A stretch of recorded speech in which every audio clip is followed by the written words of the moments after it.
All right, we are back here in Henley Field, at Henley Field, I should say, in Lakeland, Florida, resuming after, I guess, about 10 hours, 9 hours, something to that effect after last night's rain.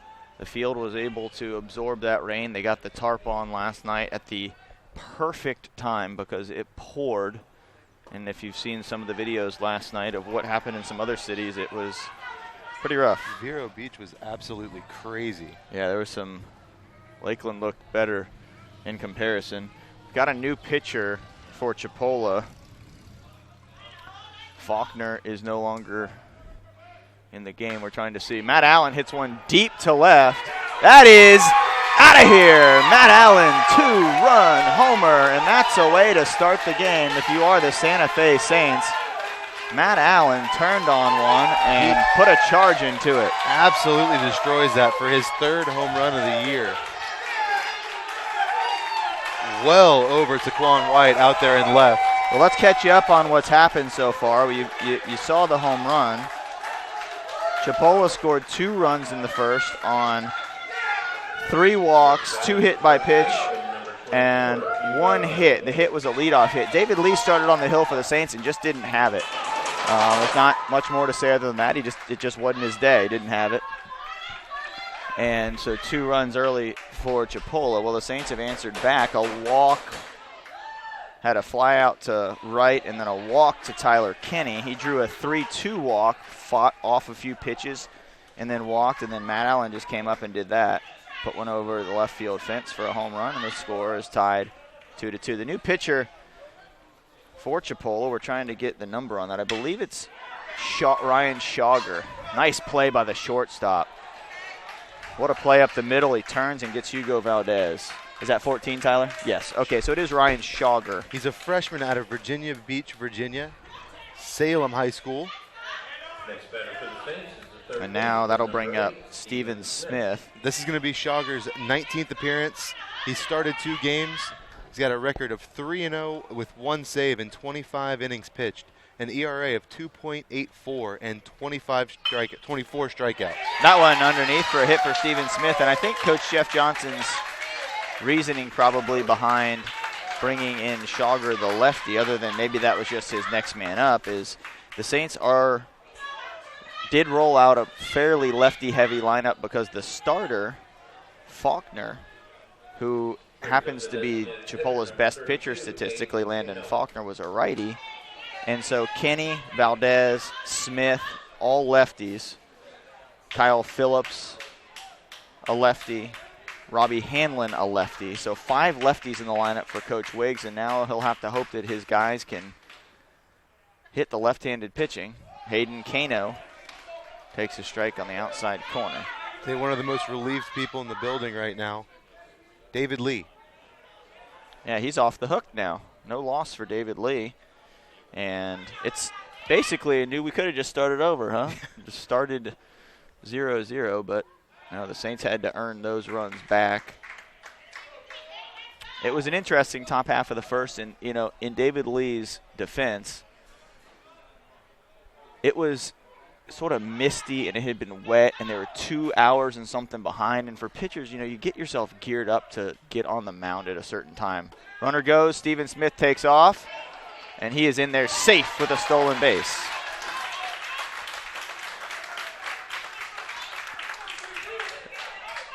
So that's his 13th stolen base of the season. It even seemed to affect Faulkner a little bit. He got Hernandez, but Hernandez had fouled a bunch of pitches off. He had thrown about 15 pitches to the first 2 batters. Tyler Kinney drew a walk, and Faulkner was not his normal sharp self. Kano pops up. That went into shallow left. Left fielder coming on. Makes the catch to put away the Saints. So a fly out to left for Hayden Kano, and that ends the first inning. An eventful first inning. Both teams score a pair of runs. Matt Allen evens the score with a bomb to left field after Chipola scored 2 in the first on 3 walks, 2 hit by pitches, and a hit. Their runs actually came on bases loaded walk and a hit by pitch, so they didn't have to knock any of those runs in. We'll be back with the top half of the second. And the pace of this game has already picked up here on Wednesday morning, 9 a.m. at Henley Field. Saints, the #1 team in the nation and the state, against Chipola, the #2 team in the FCSAA. It's going to be a good one. We'll be back. Don't go anywhere. Top of the second. Coming up for Chipola, Tequan White, JST's, and Wood Myers.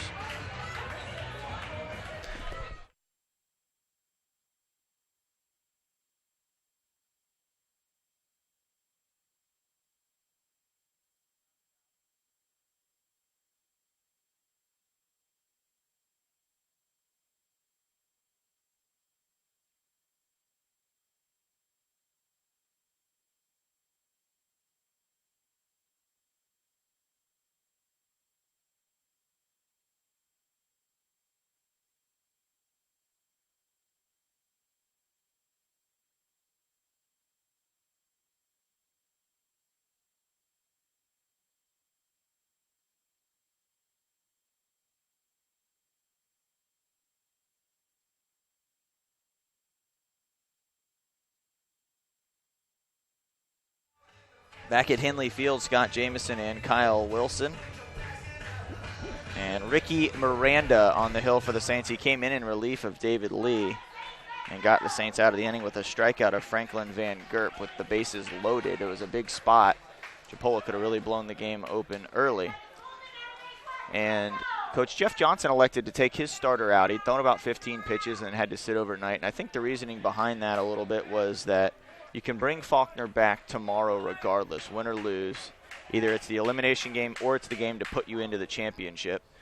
And you can throw a lefty out there that you're confident in Schauger, who has a sub-3 ERA in 17 appearances, against a very lefty-heavy lineup that Coach Wiggs rolled out there to face the righty initially. So that's where these rain delays come in and completely shift things around, because had Schauger been the starter yesterday, this lineup would look a lot different for Coach Wiggs. You'd have some players that would be about the same, but you'd have some differences in terms of where he shuffled them in there and some lefties that would be sitting for righties and et cetera, et cetera. But that's how it goes with the rain delays. Tequan White up there, 1-2. He fouls that one back. Well, Ricky Miranda is a gamer. That was what the assistant coaches and what Coach Wiggs said. He wants the ball. His stats aren't maybe what you'd look at and say, you know, this is our best guy. We want him out there. Strike three on the inside corner, but he's going to get out there and get after it. He's going to throw strikes. And, you know, it's a guy you want in the game in a situation like this. It's at 9 a.m., a weird time, 10 hours you've been away from the ballpark, 10 or more hours, 12 hours you've been away. And so you bring a guy out here like this that's a fighter, Kyle, and that's kind of what you want. You want a bulldog on the mound right now. Tells you a little something about the confidence they have in Miranda to throw a freshman out there. Again, like you said, kind of a strange, very strange time for a game. Just a lot of things that have not exactly lined up right. They probably haven't played at this time since like travel ball when they were in high school, when you go to those tournaments and there's 54 teams. Yeah, you play a couple games in a day. You start off at 8 a.m. the one day, and then so it's what you got to do in a tournament like this that you have to try to squeeze in, because the thing is, the winner of this tournament will go to the JUCO World Series, but they have to leave a week from today. So you can't drag this thing out too long. Popped up. That's going to probably stay in play.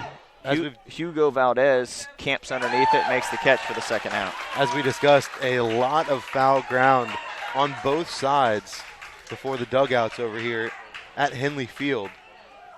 Yeah, there is. There's a lot down both ends, and there's also a lot of space behind the home plate. So anything that gets behind the catcher becomes trouble as well. Miranda's first pitch outside corner. If he's getting those, he's going to have a good day. That's a good spot for a pitcher to live right there, and you have to have the umpire give you those because they are on the outside corner, but some umpires feel like that's off the black. Some say it's on. It depends on the movement of the pitch sometimes and the umpire's perspective.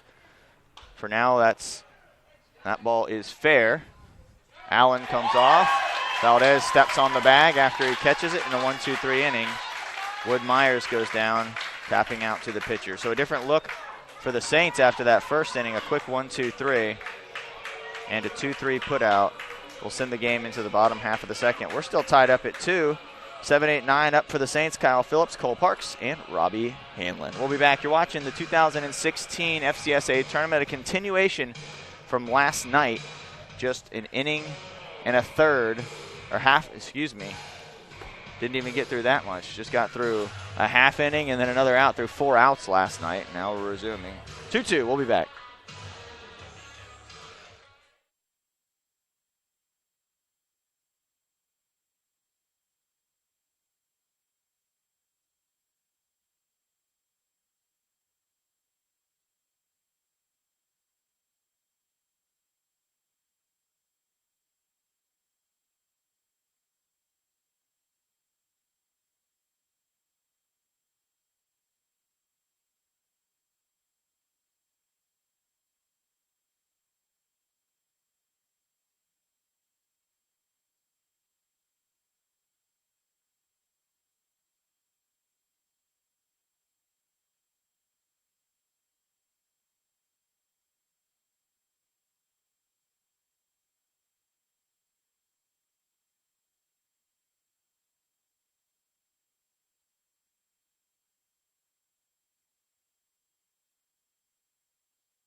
Kyle Phillips will lead off for Santa Fe. Phillips got more playing time as the season progressed. He was not one of the regulars for Coach Wiggs, but he's got a very good glove out in right field. He hits righties good, which is the reason he was in the lineup yesterday.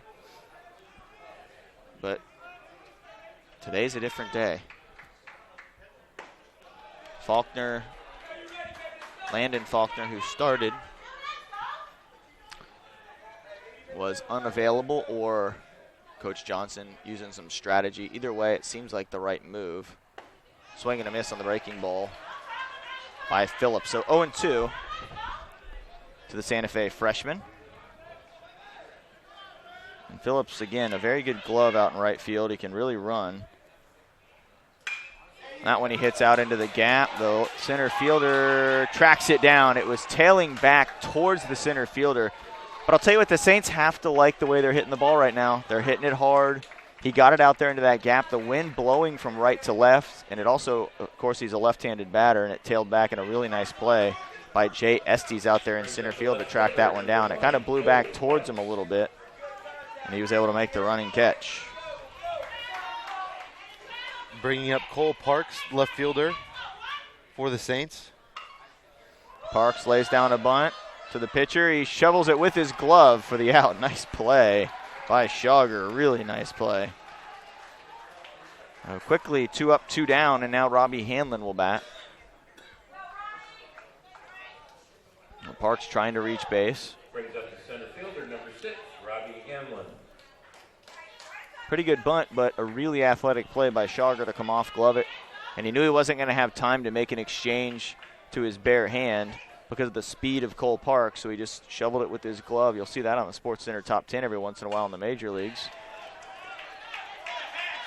And Schauger made it look easy.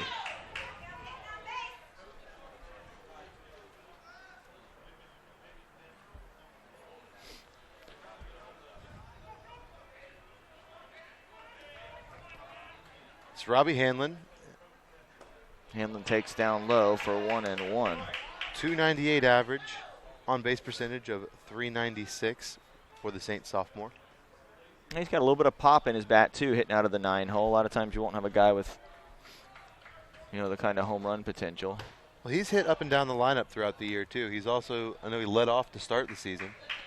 They hit 2. I think he hit everywhere but about 3 and 4 in the lineup. And he might have even hit third when he was on that tear that he was on at the beginning of the season.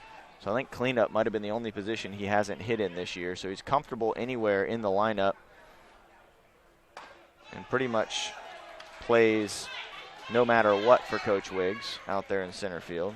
Allen and Valdez had that cleanup spot pretty locked up throughout the season. Yeah, they had those 3 and 4, especially once Valdez started to really kick it into gear. 3-2, that ball outside and low.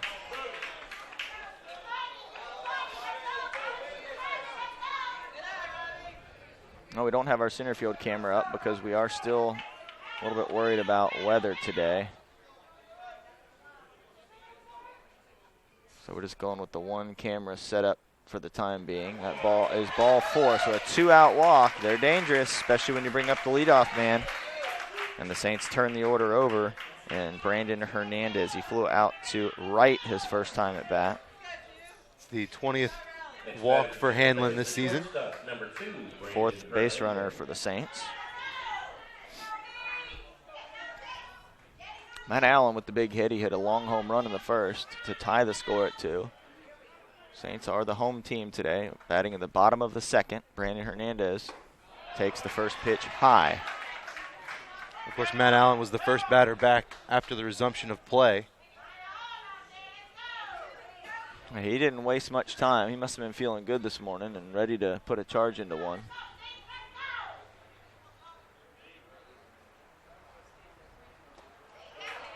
Well, both these teams with some pretty good major leaguers right now. Malik Smith, who played for Coach Johnny Wiggs back in 2012, hit 2 home runs last night with 4 RBI for the Braves. I think the Braves almost scored 10 and still lost. Kind of par for the course for him this year, but that's okay. Malik Smith is exciting to watch, and he can absolutely fly in the base paths. And now all of a sudden, Kyle, he's starting to figure out how to hit the long ball. That's got to be a little bit scary for the rest of the NL East teams going forward. Hernandez out to left, sinking, and a base hit for Brandon Hernandez.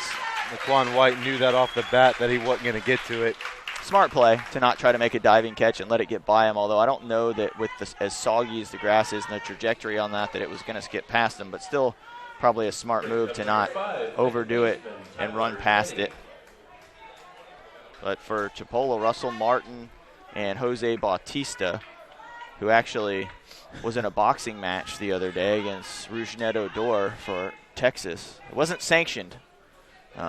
But it was a street fight, and Odor got an 8-game suspension. He was upset with Bautista's slide and absolutely dropped a nasty right cross on him.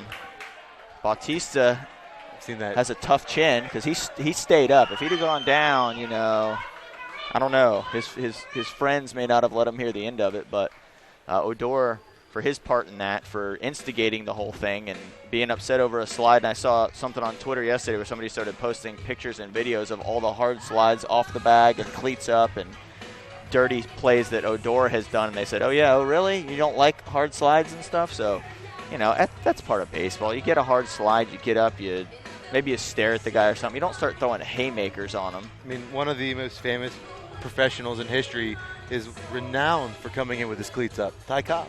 Yeah, it's true. Well, 100 years ago, they probably went out in the parking lot and fought it out. Handled it after the game. And nobody had it on Vine or there Twitter no GIFs forever. The next day. Yeah, there was no GIF of it that now has probably, I'm going to guess that punch has been seen probably 50 to 60 million times at this point. I've not even seen the video. That's all I've seen is the GIF of it, to be honest with you. And it just keeps recycling, and you just see him planted on Bautista's jaw. It was solid. Bautista got a 1-game suspension, I guess, for just being involved in it, and 3 or 4 other players got suspended too. But Odor, an 8-game suspension for a first-time offense, although that was a pretty bad one, is a stiff suspension.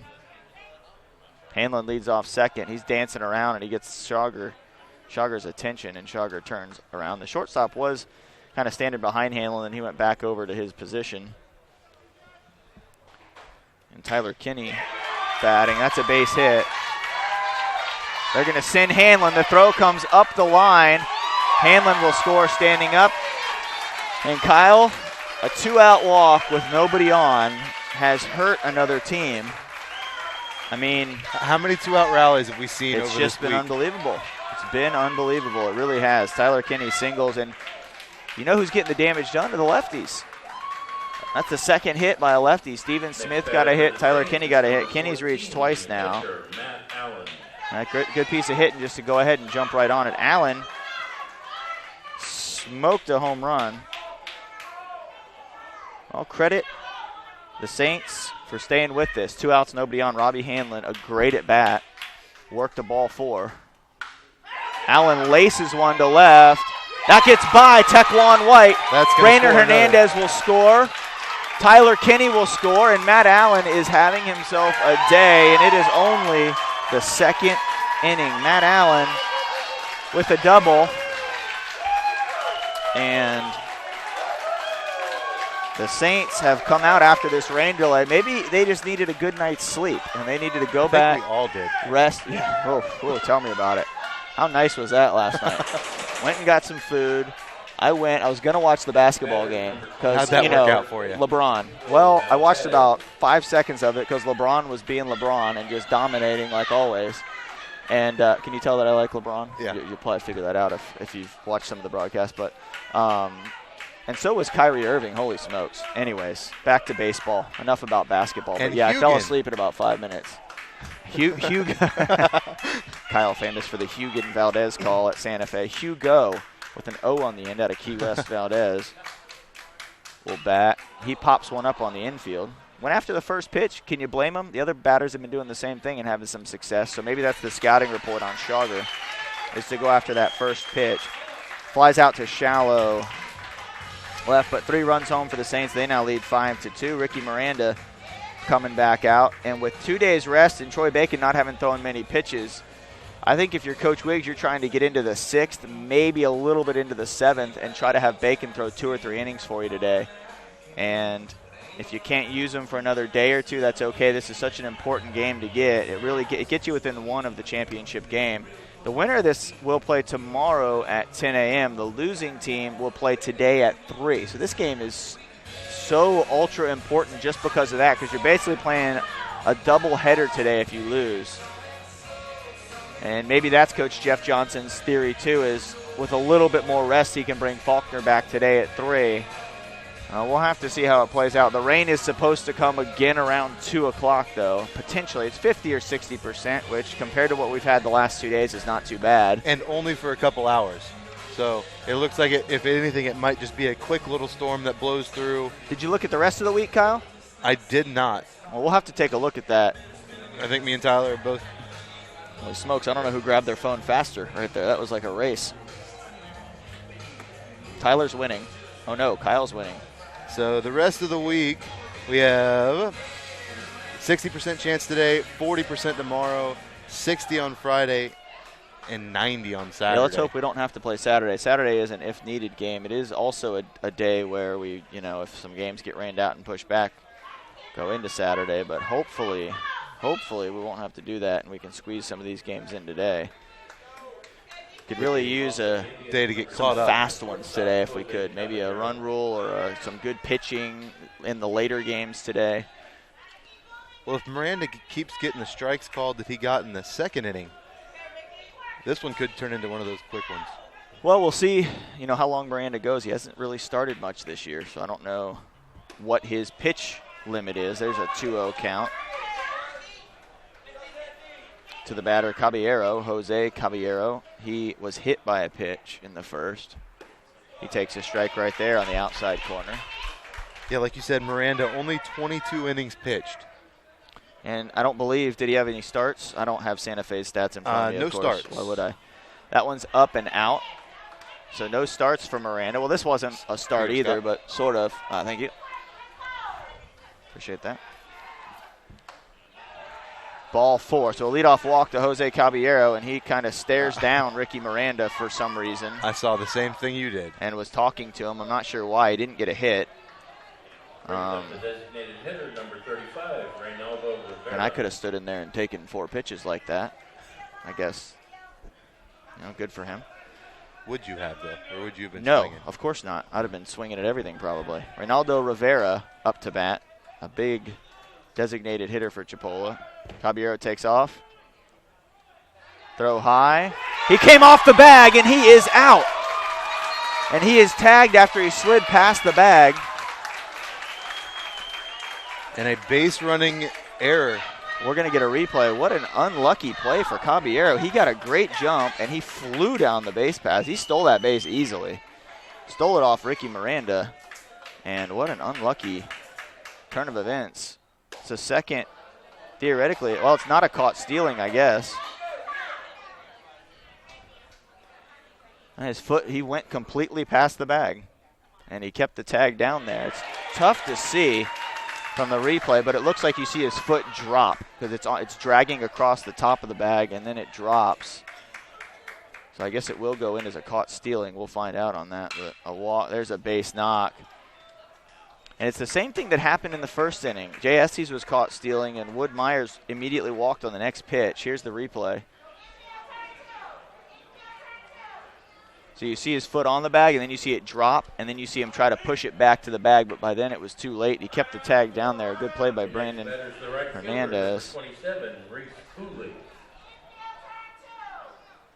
Well, I don't know if Miranda and Caballero should be talking to each other too much because neither one of them looked real good during that sequence. Miranda with the walk, and then Caballero with sliding over the bag, both of them with mistakes. So maybe they should just play baseball. I think that's probably the best remedy for this whole situation.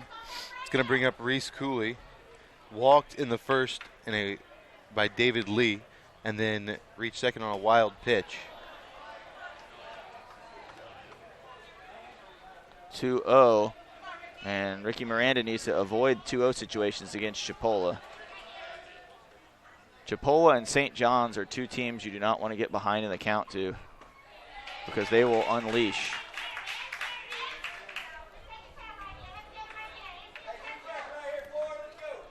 Get you the rest of the slate of the games today. That one's scheduled for 12 o'clock. We'll see how close we get to that. That is the Polk and Gulf Coast winners bracket game. 2-2 now to Cooley. You were saying Chipola and how they score some runs. They've got 463 runs on the season when, comparatively speaking, Santa Fe, 329. Yeah, it's, there's a difference team ERA too. The Saints are about an ERA better. So pitching has been and defense has been more of a strong suit. Chipola tries to wear you out scoring runs. Both of them work, obviously. Oh. Breaking ball hit a long ways, but foul. Guess when your head coach was a former Gator pitcher. True, and pitched in the professionals for many years. Coach Jeff Johnson's been at Chipola for 19 years, and he's made his mark there with national championship in 2007, 4 state titles, a ton of panhandle titles, and many players in the big leagues. I know Santa Fe would love to keep Johnny Wiggs that long. Yeah, that would be a nice thing. It's nice thing about baseball is the coaches tend to go somewhere and stay. Harry Tholen was there for 25 years or so in the Hall of Fame, and still around here. That's right. We're talking about that one popped up. We're talking about Dave Chamberlain, who's an assistant with St. Pete. That one's in a tough spot. Cole Parks. It hangs up in the air, though. Cole Parks comes in, throwing to first. Got him. Oh, throw was on time, just not on just the off mark. The mark. From our angle, the throw beat him back, but Rivera has a smile on his face. He knows he got away with one there. And you can see the size of Rivera. Oh, goodness if gracious. You have I'm gonna just show you over there real quick. Hugo Valdez is a big guy. He's not big compared to Rivera. So sorry, Sarah. I just wanted to show the people out there, so I wasn't talking about it without them seeing it. Rivera is. Well, Valdez over there is 5'11", 230. And Rivera is what, 6'5"? 6'6", 250. So that's just a big man over there at first base. And he almost got caught. Cole Parks with a heads-up play. He looked and saw him way off the base, so tried to throw. And again, Rivera with a smile. He knows he got away with one, but it was going to take a good throw from Parks. And Parks wasn't exactly trying to catch that one and then setting himself up to throw. He was just trying to make the out. That was the important thing right there. And then he happened to look at first and see him almost to second base. And realize that he was close enough to the infield that he had a shot to get him over there from shallow left. Ooh. Oh, that one's hit well. Down into the corner. Throw comes in. They're going to hold the runner at third. Not a two-out double for Kiner Colmerans, excuse me. How about I say his name right after he gets a double? Kyler Colmerans strokes one into the right field corner. Nice piece of hitting by Colmerans, and now Chipola with a chance to cut into this lead. A base hit could make it 5-4. First baseman, Tyler Osick.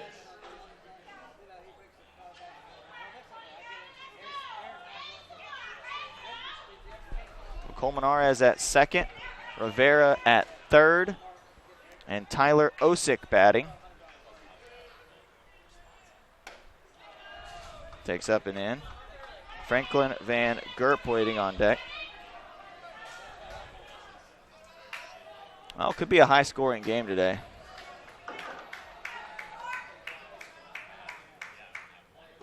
Breaking ball strike on the outside corner to Tyler Osick.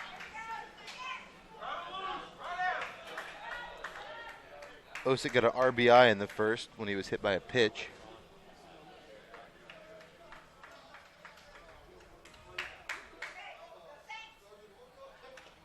Inside corner, strike two on the tip. I don't think Osick was expecting one on the inner half, but fights that one off, and now 1-2 with 2 outs. Runners at second and third. Miranda trying to work around the second jam he's been put into. In the first, he came in with the bases loaded. Struck out Franklin Van Gerp on a high 3-2 fastball. And that one hits him, and he's been hit by 2 pitches now. For 2 RBIs. Nope, there was an empty base right there. So he will. Oh, my mistake.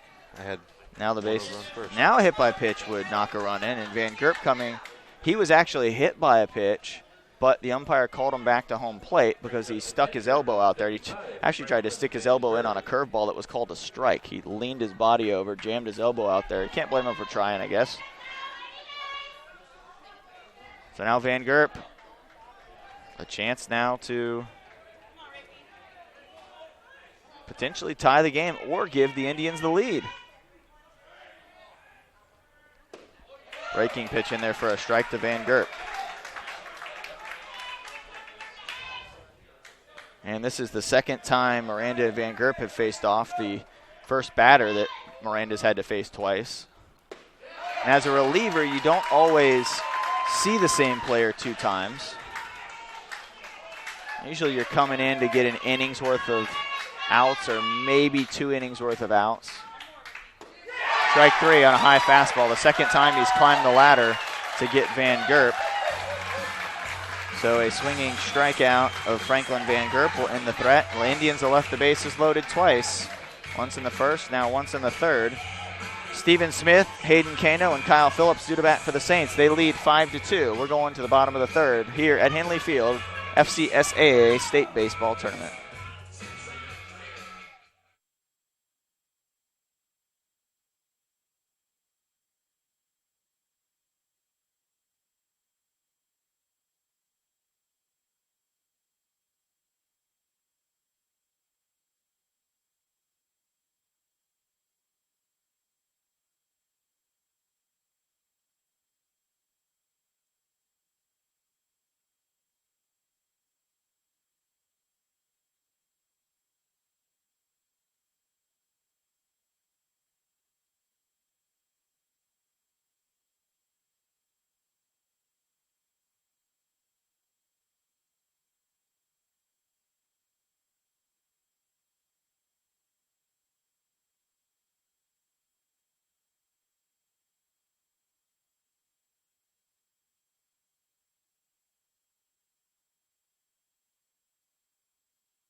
Back at Henley Field, 2016 FCSAA Baseball Tournament. Saints and Indians facing off. Saints, the number 1 team in the land. Chipola, number 2 in the state, number 19 in the country. Well, the Saints with the fewest losses in the nation at 7. Third baseman number 8, Stephen Smith. Next closest is 10. 39-7 for Santa Fe, 40-14 for Chipola College. Stephen Smith will lead off. He singled through the 5-6 hole in his first at bat, and they go outside to him again.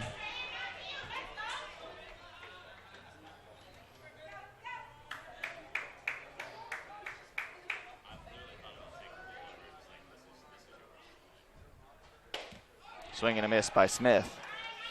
Quickly 0-2 from Schauger.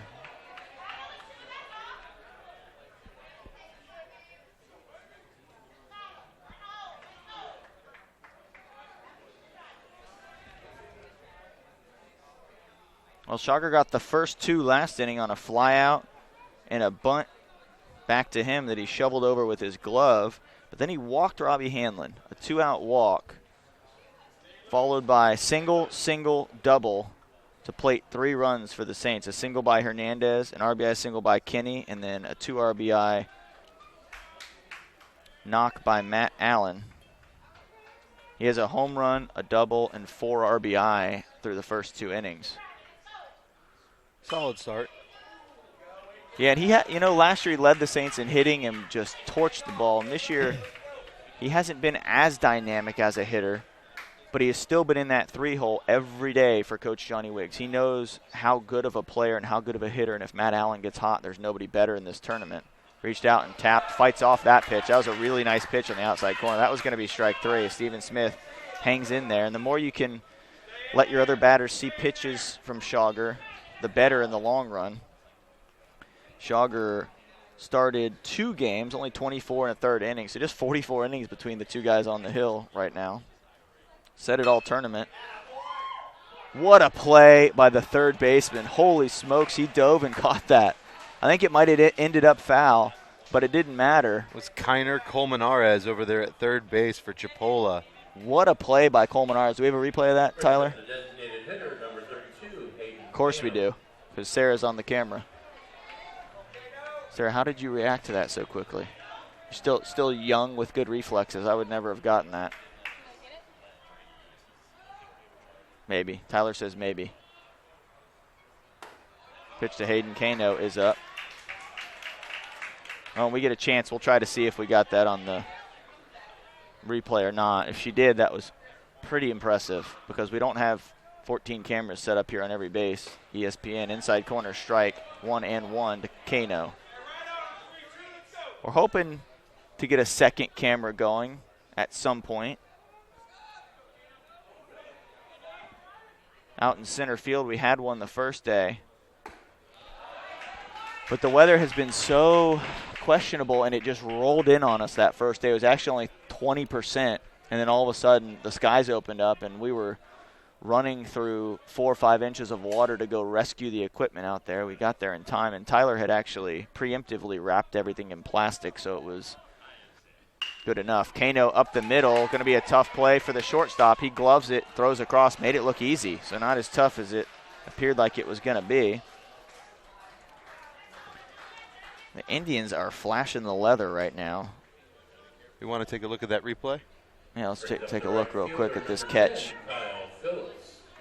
There was the liner, and you can see where he caught that. It was probably going to end up foul, but diving it, if the umpire, I don't know. I think it was going to probably end up outside of the line, and it hadn't hit in fair territory yet, so it would have probably been a foul ball, but it saved them from another pitch that maybe Stephen Smith ends up getting a hit on.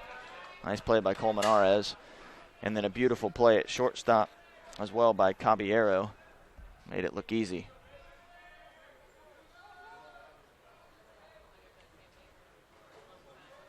The batter is Kyle Phillips. He takes on the outside corner.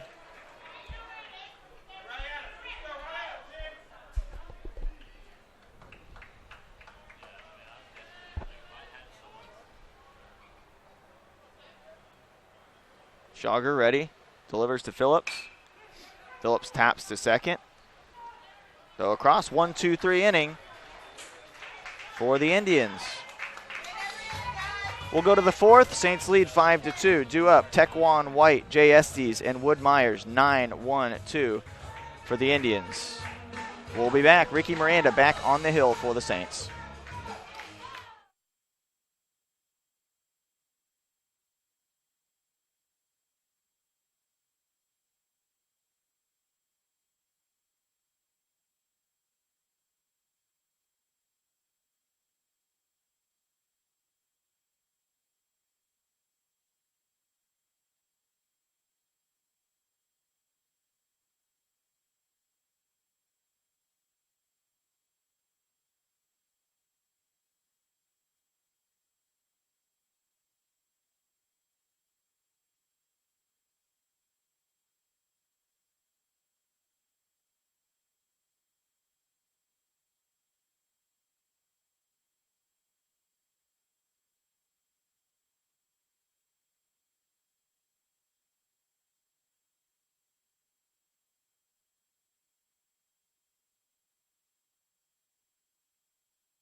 Back here in Lakeland, Florida.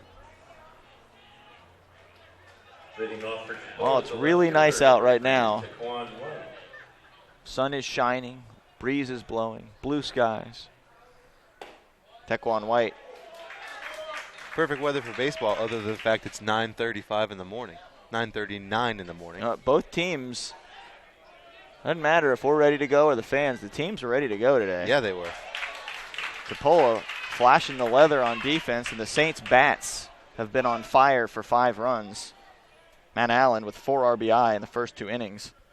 A home run and a double. That one down and out for ball 1, 1-2. First pitch to White was a pitcher's pitch. Popped up, that'll get out of play. It looked like a few inches off the plate, but the umpire's been given that, seems like to both teams, at least from our vantage point. So now the pitchers know they're going to get that corner, and the batters know too. So they can't, if you're going to look at one that's 3 inches off the plate, don't get upset because it's been called now for the first 3 innings. White drives one out of play. 1-2 pitch from Miranda coming up. I think the key for both pitchers, both of these offenses are explosive. The Saints have shown that. Chipola's shown that all season. That went over. That might have hit a car. That might have hit your car. No. Although, yeah, mine was right there. Oh, my wife's going to kill me. It's her car. She's driving my car all week. Sorry, Kel.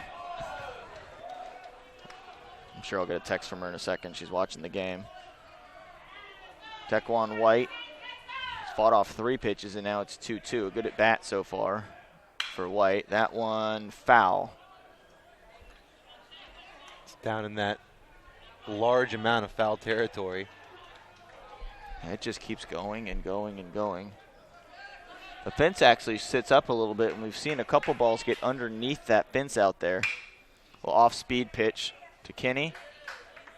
Kenny gathers it in and throws over for the first out. In the first game, I think the first game of the tournament, there was a ball that went down in there and it saved a run. Ball went under the fence and they sent the runner. It would have been a triple. Would have been an easy triple, but they sent the runners back to third. There was a runner on first, sent him back to third, and sent the batter back to second. Do you remember if they ended up scoring on that or did it end up saving a run? I can't remember. Yeah, that was so long. That feels like 2 weeks ago at this point. Miranda first pitch strike to the leadoff man, Jay Estes. Estes is 1 for 2. He popped out to first in foul territory in the second, and he singled in the first but then was caught stealing. Matt Allen has thrown out both runners trying to steal. The second one a little bit more interesting back in the third. Jose Caballero easily stole second but slid past the bag. His entire body went past the bag. His foot came off. Hernandez kept the tag on him, or put it back down on him, I should say, after his foot came off. And you can see on the replay that his foot's on top of the bag, and then you just see it fall. And then he tries to shove it back onto the bag. That pitch outside, 1-2. Good eye by Estes. Good spot to miss if you are Miranda. That one to Hernandez, diving stop. The throw Safe at first. Estes beats it out by a half a step, but a really nice play by Brandon Hernandez. Estes with speed. Anybody else, he might have had a shot to get him. Estes with the infield single. And runner on first with one out for Wood Myers. Myers walked in the first and scored, and then tapped out to the catcher to end the second inning. Allen making the play on a ball just out in front of the plate.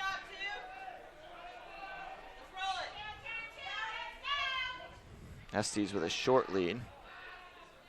Allen will trot out, and they want to have a talk about their signs. And Estes, since he already has attempted one steal, he may try to take off again.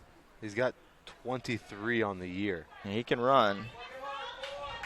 Estes is one of 9 players receiving honors in the Panhandle Conference for the Indians. He's a part of the first team All-Panhandle, along with Jose Caballero, Michael Hickman, Reynaldo Riviera, Landon Faulkner, and Bowden Francis. No, the two guys that Matt Allen's thrown out this game, if you want to call it throwing out Caballero. Caballero really did steal the base, but then came off. That one, whoa. Looked about 6 inches outside, but a strike for Miranda. I'm sure he will take it. I'm sure he will. I'm sure the batter's frustrated, as he should be. Pitch fouled off, out of play. Toward the Saints bullpen.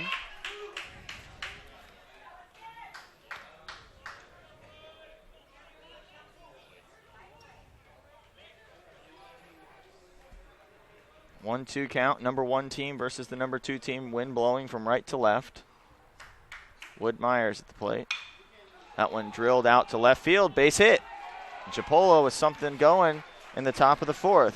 Back-to-back singles with one out. And now Jose Caballero, the number 3 hitter for Chipola, is up. A .354 hitter, 9 home runs, 42 RBI, very dangerous. Have to be careful if you're Ricky Miranda. This game could be tied with one bad pitch.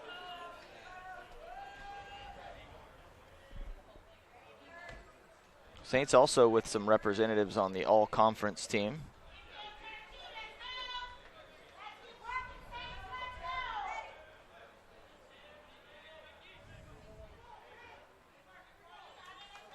Trying to pull that list up. One popped up. Right fielder called off by Hanlon.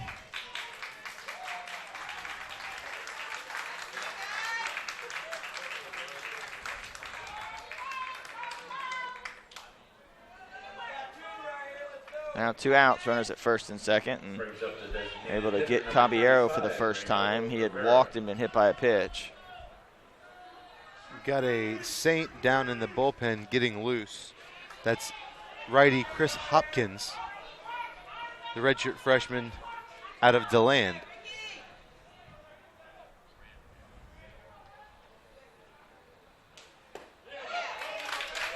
Strike from Miranda to Rivera. Rivera singled in the 3rd, struck out looking in the 1st.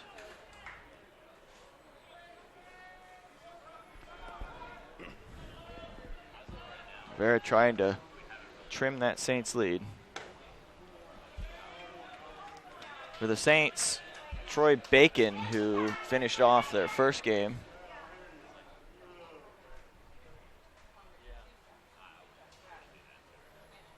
was named the Mid-Florida Conference Pitcher of the Year as well as the Fireman of the Year, the Closer of the Year. He had 14 saves, a school record, a .47 ERA.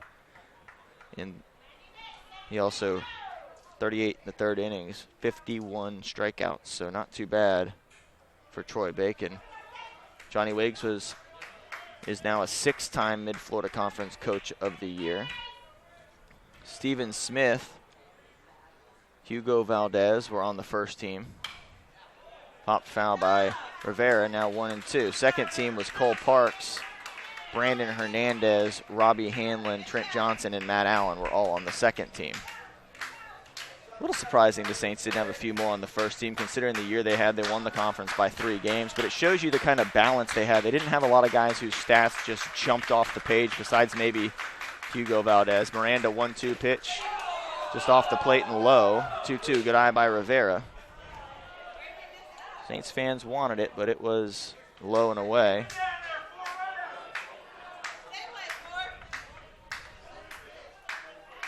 And Coach Wiggs even made that comment about his players and the balance that the team had. Rivera, soft liner, not able to get it. They're going to send the runner home. Throw comes in. It's high, it gets away. The runners will move up to second and third. An RBI single for Rivera on a 2-2 pitch. This game is now 5-3. Estes scores. The throw from right from Phillips came in high. And now at second and third, a single could tie the game. Rivera moves up to second on the throw. And I'm telling you, this game could end up being 10-9 type of a game. Has that feel to it.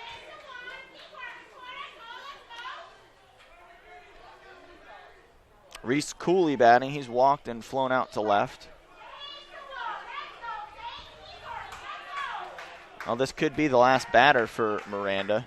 He's come in and pitched very admirably. That's the first run he's given up. Rivera with 2 hits. Well, he's the cleanup hitter for a reason.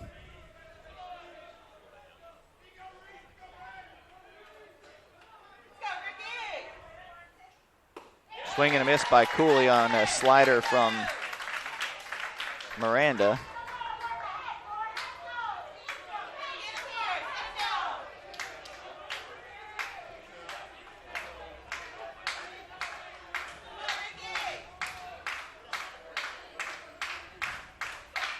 Popped up. Hernandez back. He'll call off the outfielder, make the catch. But a run home for Chipola trims the lead to 5-3. The Saints will come to bat in the bottom half of the fourth. And they'll have 8-9-1. Cole Parks, Robbie Hanlon, and Brandon Hernandez coming to bat. We'll see if the Saints can get that run back. When we return to Henley Field in Lakeland, you're watching the 2016 FCSAA tournament right here on YouTube.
Cole Parks will lead off for Santa Fe. He tried to lay down a bunt back in the second.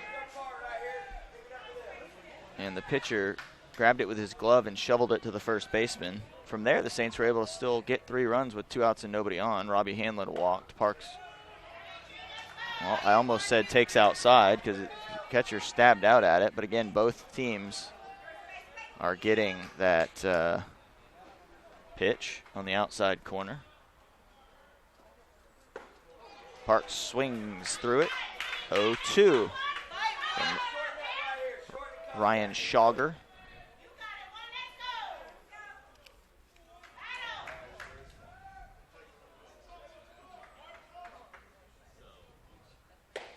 Swing and a miss at Parks. He waved at a pitch way outside and strikes out swinging. Now Robbie Hanlon to the plate, followed by Brandon Hernandez. Brings up the center fielder, number 6, Robbie Hanlon. Appreciate you watching. Make sure to subscribe to the YouTube channel. You can find live pictures from all the games on the FCSAA Facebook page. Tom Haggerty posting all sorts of photos. You may even see him on the camera here every once in a while. He comes in between innings, and he'll be down the lines out of the way, taking photos, game photos. Hanlon breaking ball in for a strike.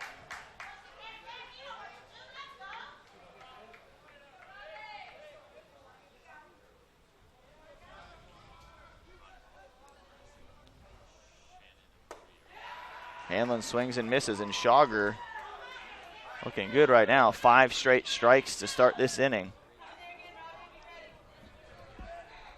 Got his first strikeout of the game. Actually, the first strikeout of the game at all. Hanlon up and out. Van Gerp was ready to spin it around the infield, but that was high and away.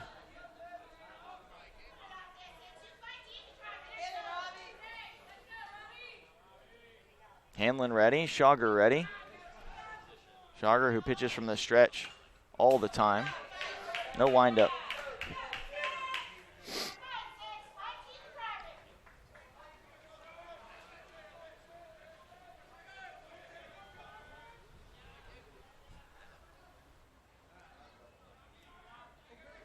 Count 1 ball, 2 strikes. 2-2. Now to Robbie Hanlon, Saints center fielder. Hanlon walked in the second, came around to score. He was that 2-out walk that we said right when it happened was not a good sign for the Indians. And sometimes you can get away from it, but a lot of times it is no good. Gonna sneak through. Base knock for Hanlon to right field. The Saints have something going here in the 4th.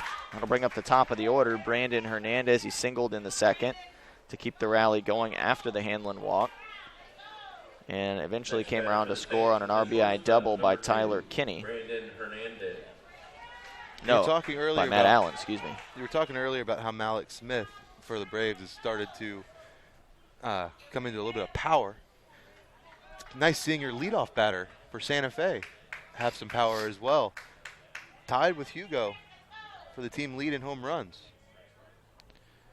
Yeah, he does, and Jay Estes on the other end, too, with 4 home runs for Chipola. So both leadoff hitters have the ability to hit the ball out of the ballpark, and it is a nice thing to have on your team. It's a luxury. 1-0 to Hernandez.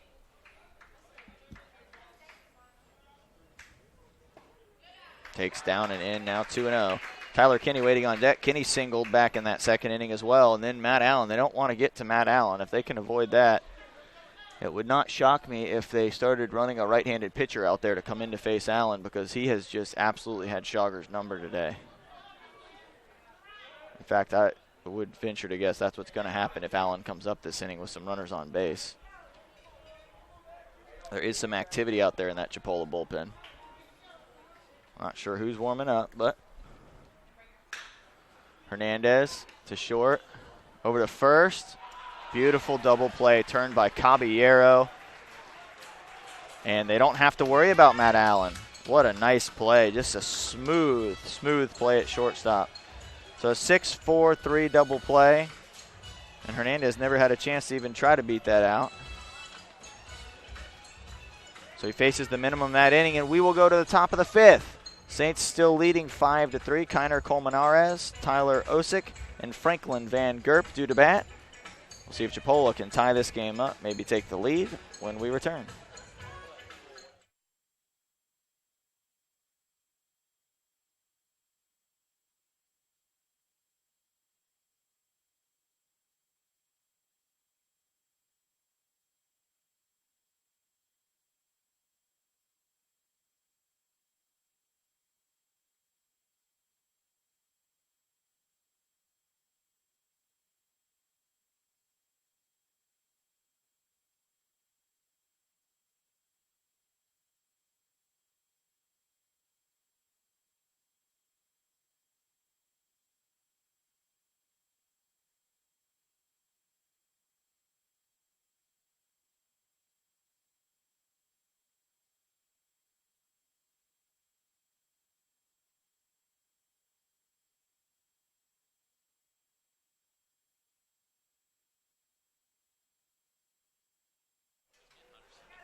We are back at Henley Field. live for the 2016 Chipola is number 13, FCSA baseball Tanner tournament. Colmenares. Colmenares up to bat. He squibs one to third, had some funky spin on it. Colmenares will take a big turn. Ball goes all the way into the outfield. And it'll be E6. I think Smith might have touched it, and that would be a tough call on Hernandez if Smith got a piece of that. Number 15, Tyler Osick. So bad break for the Saints. An error.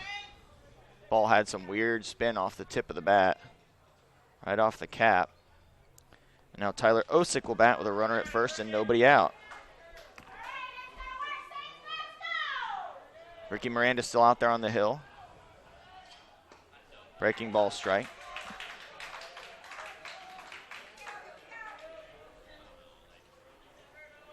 Osick hit by a pitch in his first 2 at bats.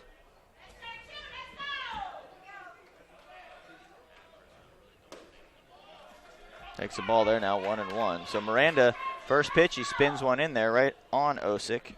They're not afraid to go back inside.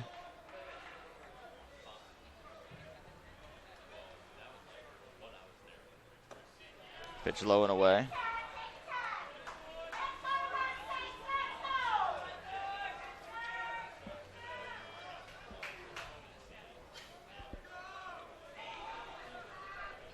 Two-one pitch to Osick.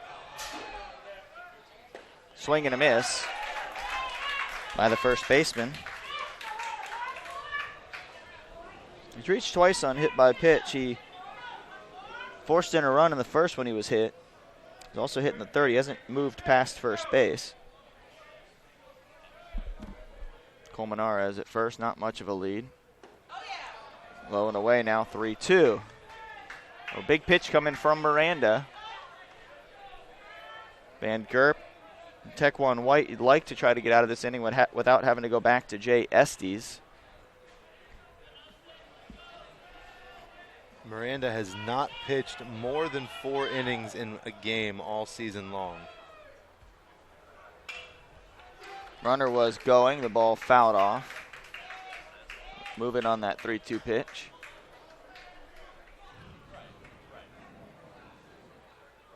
He's thrown 3 1/3, working on his 4th right now, into his 4th inning.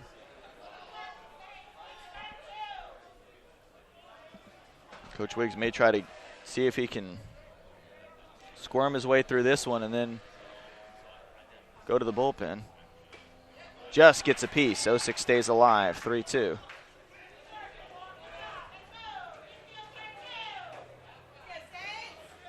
Infielders at double play depth.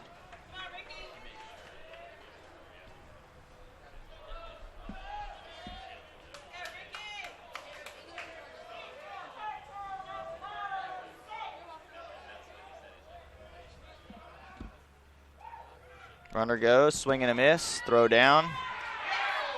Out at second base. Strike him out, throw him out. Third caught stealing there, 0 for 3, trying to run on Matt Allen.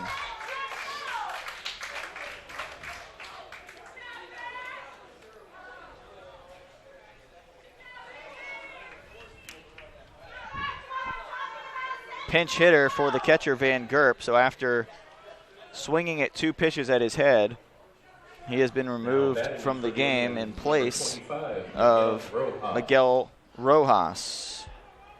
Rojas started the first game for Chipola, was able to get enough rest.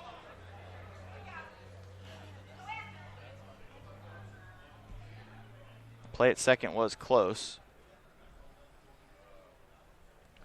It's tough to tell from here because can't tell if he, the way he slid, he tried to slide to the outside of the bag. Whether or not he didn't get his hand in there, we're going to try to get a good look at it. And he came off the bag again. So his hand just came off the bag. Good catch, Sarah. And that's the second time Chipola's done that. So Matt Allen hasn't necessarily hosed those runners down as much as they've slipped off the bag. Rojas hits one deep to center. Hanlon settles underneath it, makes the catch. It was looking like it could be a big inning for Chipola. They got the leadoff runner on, but it ends with a flyout by Rojas. Rojas comes in the 5th for Van Gerp, flies out. Tequan White will lead off next inning for Chipola. For the Saints, Kinney, Matt Allen, 4 RBIs already, will hit second, and Valdez will be due up third in the bottom half of the 5th inning. We'll be back. You're watching the FCSAA baseball tournament right here on YouTube.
We're back at Henley Field. Tyler Kinney's going to lead things off for the Saints. Kinney reached on a walk and scored in the 1st on the home run by Matt Allen, and then singled in a run in the 2nd, and then later scored on a double by Matt Allen. On base twice for Allen. He'd like to do the same here if he could. That pitch on the outside corner for a strike. Good spot for Schauger. Schauger's in, working into his 5th inning. Kinney to shortstop, dropped by Caballero. We'll look up for the official score, and they're going to give him an error, which is the right call. That was a not that hardly hit, but Caballero not able to squeeze it. He's made some really nice defensive plays on that one, though. He didn't squeeze the glove, didn't get the second hand up there, and the Saints will take it. But an error on Caballero, and we'll see if that comes back to haunt Chipola. The Saints also committed an error to start the 5th. Kiner Colmerans was eventually thrown out trying to steal. He came off the bag. Second time Chipola runner's done that. Caballero, the other one. They've ran themselves out of some innings. I'm wondering if they'll stop trying to run on Allen, although, again, he hasn't exactly been throwing them out. They've been getting really good jumps off Miranda, and that may be their scouting report on Miranda, as they can steal on him. If a different pitcher comes in, maybe they slow that down and just try to hit. But for now, they've been trying to run and been thrown out 3 times in 3 attempts. Kinney with a pretty good lead over there at first.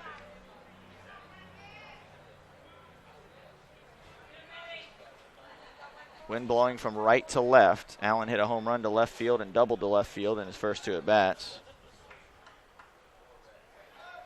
Signed with Liberty University. The sophomore, been one of the most consistent, best players. He's also one of the nicest people you will ever talk to. Genuinely nice.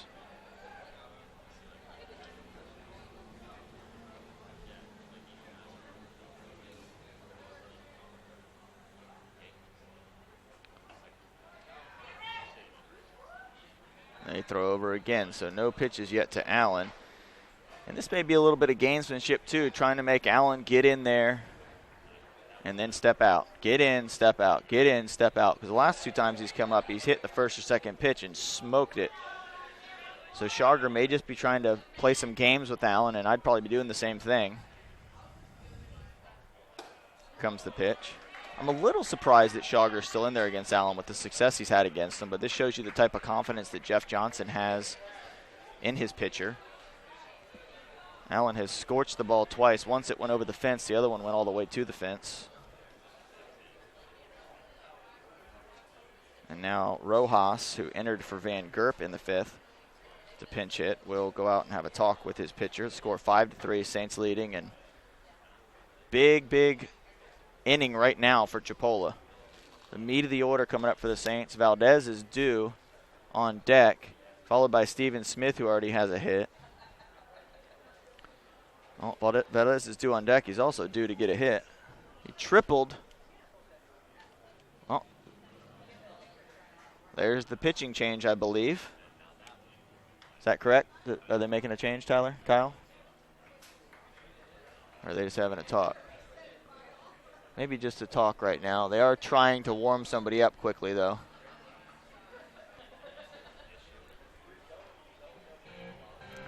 Right now, they're just chatting. Well, we'll step away for a second, and we'll see what happens when we return.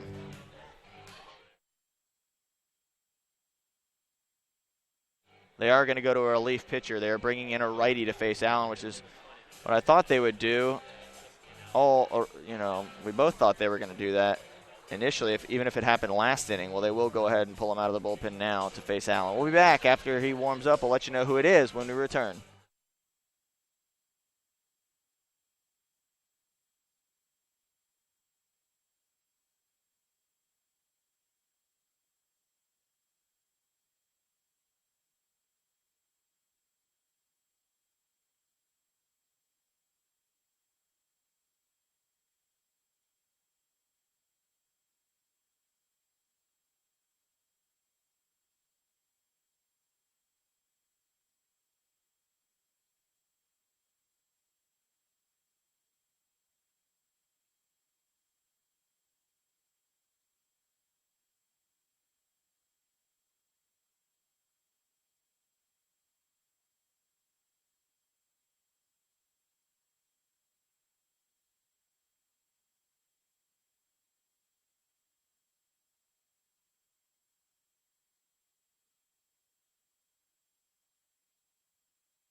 Number 44, Bowden Francis, not Addison Reed. We were just looking at the stats from the first game. Francis came in relief of Addison Reed through 3 innings. Got the win.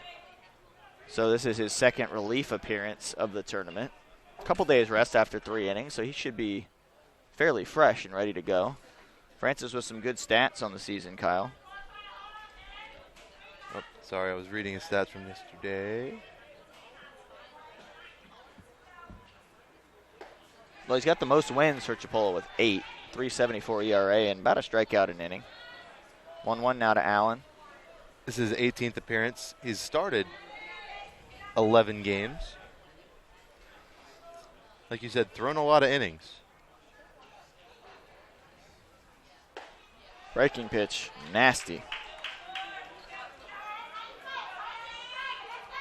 Well, Coach Jeff Johnson going to his bullpen against Allen. Allen's numbers against the lefty, Schauger.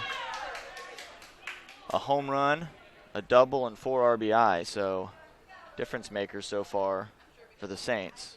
That one gets away. The runner will go to second. That pitch high. Now 2-2. Tyler Kinney in scoring position with nobody out. Well, that keeps you out of the double play now. That's a big pitch. And get your runner in scoring position. Every run's going to count in this one. Saints need to try to get Kinney home. They haven't scored since the second when they put up 3. Capped by an RBI double from Matt Allen.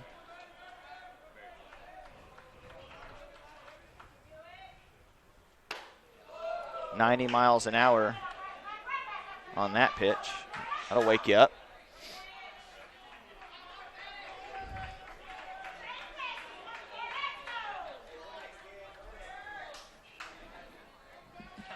Francis, 6'5", 240, out of Tallahassee, Florida. Foul tip In into the Childs catcher. High School. Allen stays alive. Good at bat so far for Allen. Francis has came in with a 1-0 count. It's now full.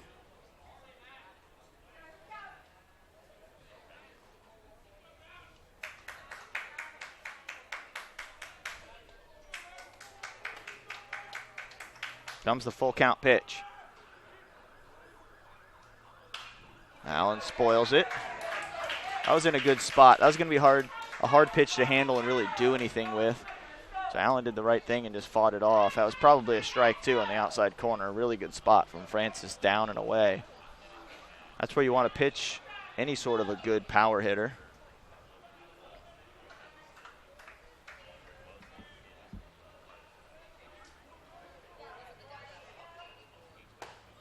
Lays off of a slider that ends up away. Now first and second, and Hugo Valdez with a chance to add some runs for the Saints. Steven Smith on deck with Hayden Kano in the hole.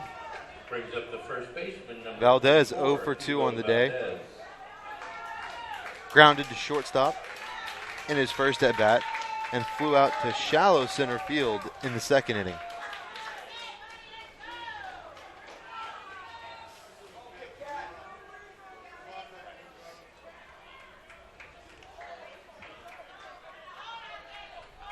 Six hits for each team, 2 Santa Fe errors, 1 Chipola error. That one's hit good by Valdez, hit deep and caught at the fence. Both runners will tag. A good base running by Santa Fe and a productive out from Valdez. Any other part of the park and that ball is out of here. Yeah. He ran into the fence as he caught it with the wind blowing in. So, I mean, he squared that thing up, and that's got to feel good for Valdez. He grounded out and popped out to shallow center last time, but that time he really hit the ball well, and now it's up to Steven Smith. Brings up the third baseman. Smith very good against righties. Well, you are dead on about that, Kyle. That was to the deepest part of the ballpark right there. He ran into a gate that kind of even opened up a little bit as he hit it. Smith down and in. Hayden Kano on deck. 1 out, runners at second and third. Smith wants to get something on the right side into the outfield. Infield back, they're going to surrender a run right here. Again, it's 405 out there to deep center field, 325 down the lines, and in the gaps, 385 here at historic Henley Field in Lakeland, Florida. It was actually I was saying 385 for the first day too. It's actually 365 to the left center field gap, so a little bit shallower than the right center field gap. And then they have the right field line a little bit longer, too, at 330. Steven Smith drills one into the corner. That's going to be extra bases for Smith. 2 runs will score. Smith's going to be on second. He looked back at the ball and then looked at Lance Larimer, the third base coach, to see if he should make a turn for third. But the ball was thrown in quickly by Reese Cooley. The 2 RBI for Steven Smith. Santa Fe cheering section getting loud over there to our left. Now Hayden Kano with a runner at second.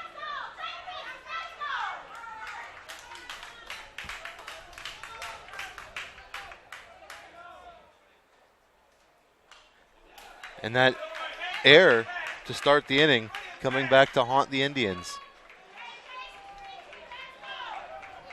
Yeah, you're right. The Saints were able to work around a leadoff error last inning by the shortstop. Well, it was credited to the shortstop. I don't know. It looked like Smith tipped the ball first, which makes giving Hernandez an error pretty tough. But maybe he didn't. Maybe it was just my perception that he touched it. And the official score is up a little bit higher, so he probably saw it better. Plus, I'm not the official scorer, so that's that. 7-3 Saints lead here in the bottom of the 5th. Kano takes away 2-1. Kyle Phillips on deck, followed by Cole Parks. Kano, 325 hitter, just 77 at bats. He hit 4 home runs and 4 doubles. He does have a lot of power. Not a big guy. Good bat speed, though. Only 5'10", 155, maybe 160. It generates a lot of speed. Good breaking ball from Bowden Francis for a strike.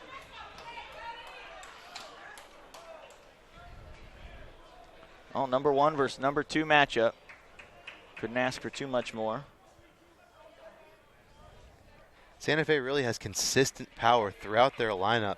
With, I mean, your leadoff batters, you got 5. Matt Allen now 3. Hanlon 3. Valdez 5. Smith. I mean, you've got everybody in your lineup has a little bit of pop. And they didn't hit a ton of home runs during the season, but they showed that they can do it. And Steven Smith during the season hit his 2 in the same game, I think. That one flared out to right. And that's all you have to do. Yep, and Smith will have to hold up at third. 1 out, and Hayden Kano flares one. He had a hit yesterday, or 2 days ago, I should say, pinch hitting. And now he has a single, and Smith moves up to third. Brings up the right fielder, number 10, Kyle Phillips. So the team that loses here today will play at 3 o'clock, theoretically. The winner will play tomorrow at 10 a.m. against the winner of Gulf Coast and Polk State. I'll make sure you subscribe to the channel. You'll get updates. The weather has been, is brutal the right word, Tyler? Brutal, awful, terrible over these days. Today, it's beautiful. Right now, the last few days have been really, really just bad, I guess is really the word you can come up with. Phillips swings through a high pitch. That was a ball, but he was trying to hit a fly ball, get that runner home from third. And right now, that's what you're concerned with. Get that runner home. Don't strand Steven Smith at third. Smith, the fastest player on the Saints roster, should be able to tag. He should be able to score on this, too, unless a double play is turned no, and it is fumbled at second. Kano in safely. Myers tried to rush that and not able to hold on to the flip from Caballero. And sometimes the umpire will give you an exchange. They'll say it was an exchange, but he never caught that. It hit him in the heel of the glove, and he was never able to get a grip on it. So another run comes home, and now it's 8-3. And it's safe to say this rain delay was maybe advantageous for Santa Fe, more so than Chipola, just because Landon Faulkner, one of the best pitchers in the country for Chipola, had to be pulled from the game after throwing about 15 pitches in the first inning. Like you said, he might be able to come back and throw if they had to play later today, or if they're able to come back and get the win, pitch tomorrow, then you've got your best pitcher still available. Right, exactly. For either an elimination game or a game that's going to send you to the state championship. Well, they still have a stud in Brady Acker ready to pitch too, so maybe you bring Acker back to today at 3 if they were to lose. If they were to come back and win, then you could maybe throw Faulkner tomorrow. So it's nice when you have that many players at your disposal.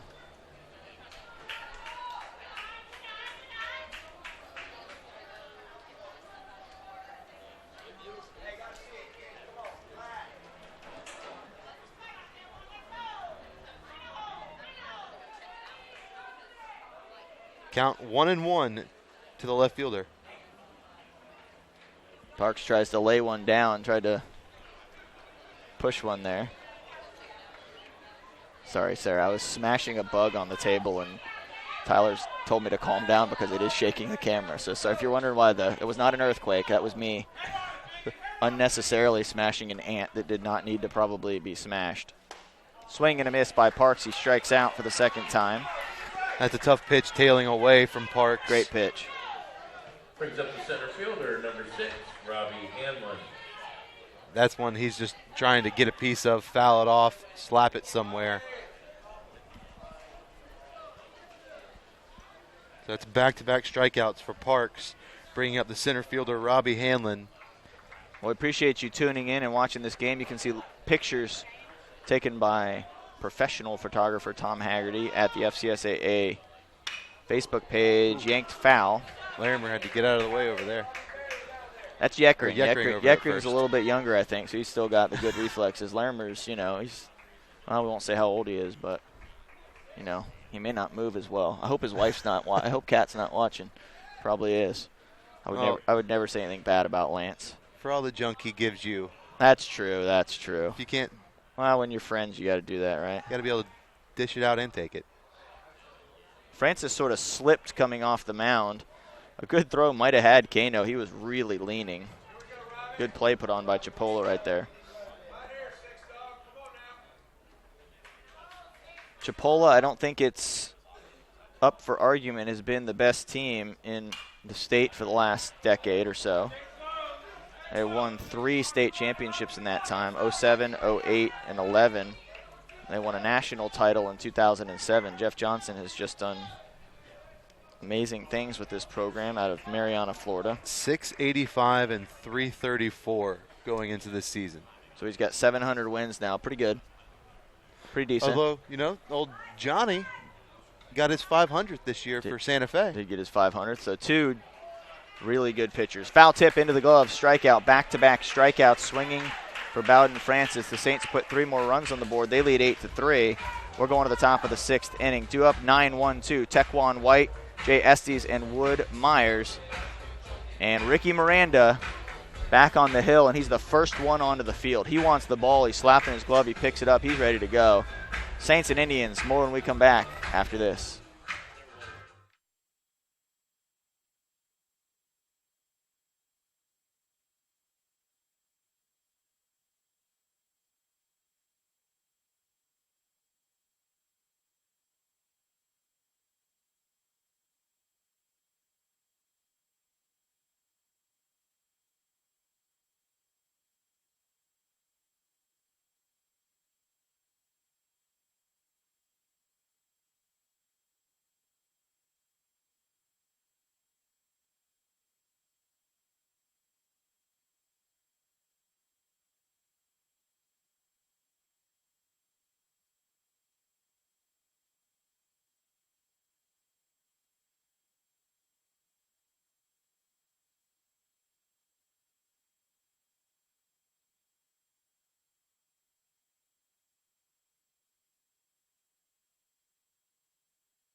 Ricky Miranda, first pitch.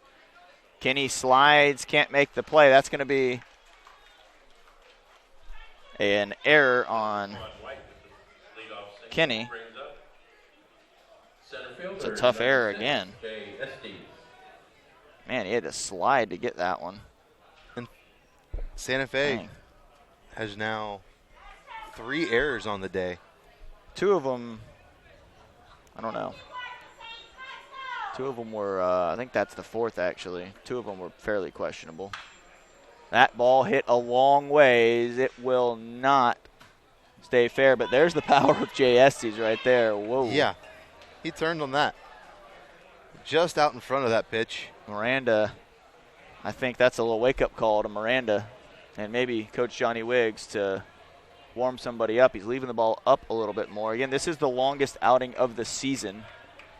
Chris Hopkins throwing out there. Looks like that's a strike now, 0-2. Kyle's going to go check on who it is for us. We'll see who's warming up. We may get to see him just out on the field here momentarily. Miranda will try to get this batter. 0-2, Tequan White reached on an error. Pitch out, thinking White might go.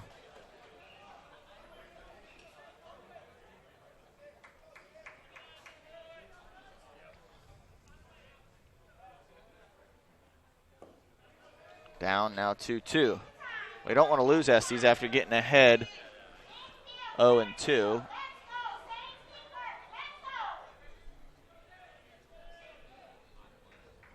Okay, so Kevin Fuentes, no, Anthony Auleta.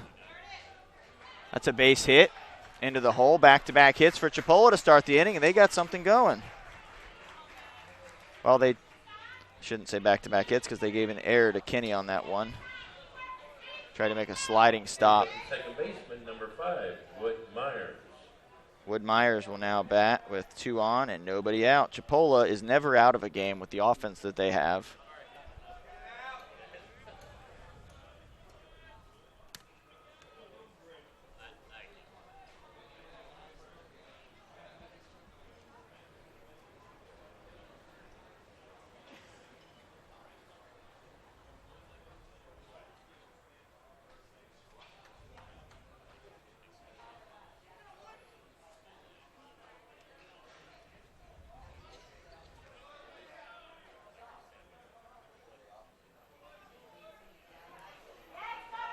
Ricky Miranda ready. Wood Myers batting. Anthony Aluleta and Chris Hopkins warming up for the Saints. That one drilled out into the gap. That's going to score at least 1. Second run, no, the runner will hold up at third, and a double, RBI double for Wood Myers. With the heart of the order coming up for Chipola. So they have already, without even recording an out, started to eat away at this lead. It is now down to 4. 8-4 the score here in the 6th. Caballero batting.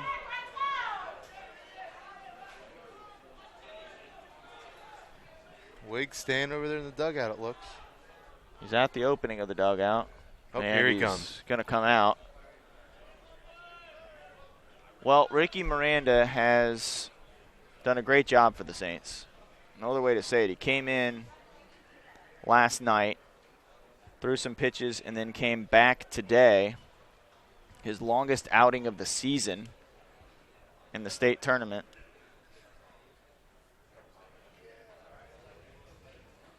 Now we're going to get a new pitcher. We'll let you know when we return.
Back here in historic Henley Field, Kyle Wilson and Scott Jamison here. Now pitching for Santa Fe is number 19, Chris Hopkins, the 6'5", 220-pound right-hander. He's a redshirt freshman out of DeLand, Florida. He's appeared in, this is going to be his 13th appearance. started one game with a record of 3-0, one save, and 24.1 innings pitched, a 5.55 ERA, and 26 strikeouts. 1-0 now to Jose Caballero. Big spot for Hopkins. Pitch is on the outside corner and a strike. Well, like we said before, Chipola can score runs in bunches. They scored a ton this year. So 8 to them is nothing. They have a chance here to really make it a game with a base hit. Hopkins looking for a strikeout. Pitch up and in now, 2-1. Behind in the count to Caballero. Caballero's hit by a pitch, walked, then was caught stealing and flew out to center. Breaking pitch, strike. Oh, Kyle, you may be right. If they can get through this inning, you may see Troy Bacon. I don't think Coach Johnny, well, that might be him warming up. Yes, Troy Bacon is warming up right now, by the way. Does not surprise me. 3-2.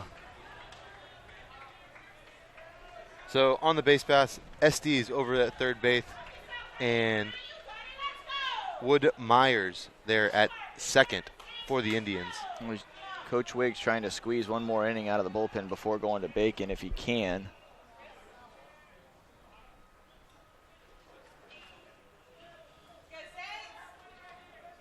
Four would be asking quite a bit out of Bacon. Sure, he has no problem trying. He was a starter all the way until this year. That one to Hernandez. They'll come home with it, and they've got him in a rundown. And they throw him out at third base. Beautiful play by the Saints defense, and Chipola has run themselves out of a potential run. Once again. Saints executing. The 6-2-5 put out. So fielder's choice.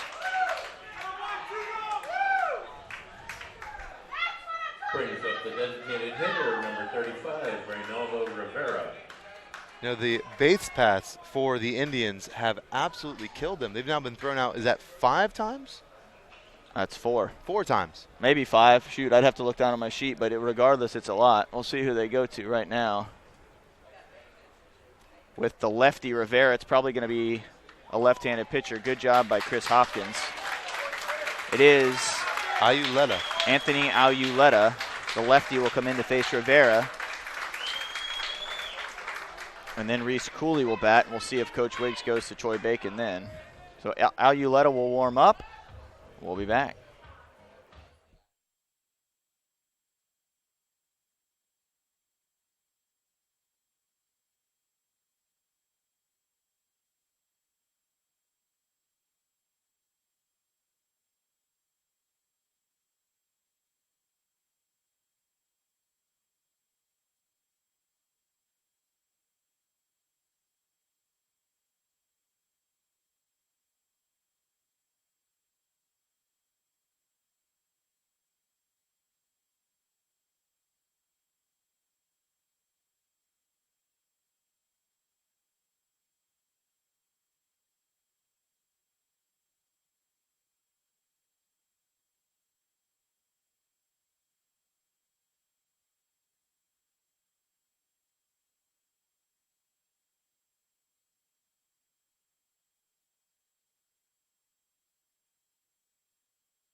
Back at Henley Field, Scott Jamison and Kyle Wilson, Tyler Allen on the controls, Sarah Shira on the camera.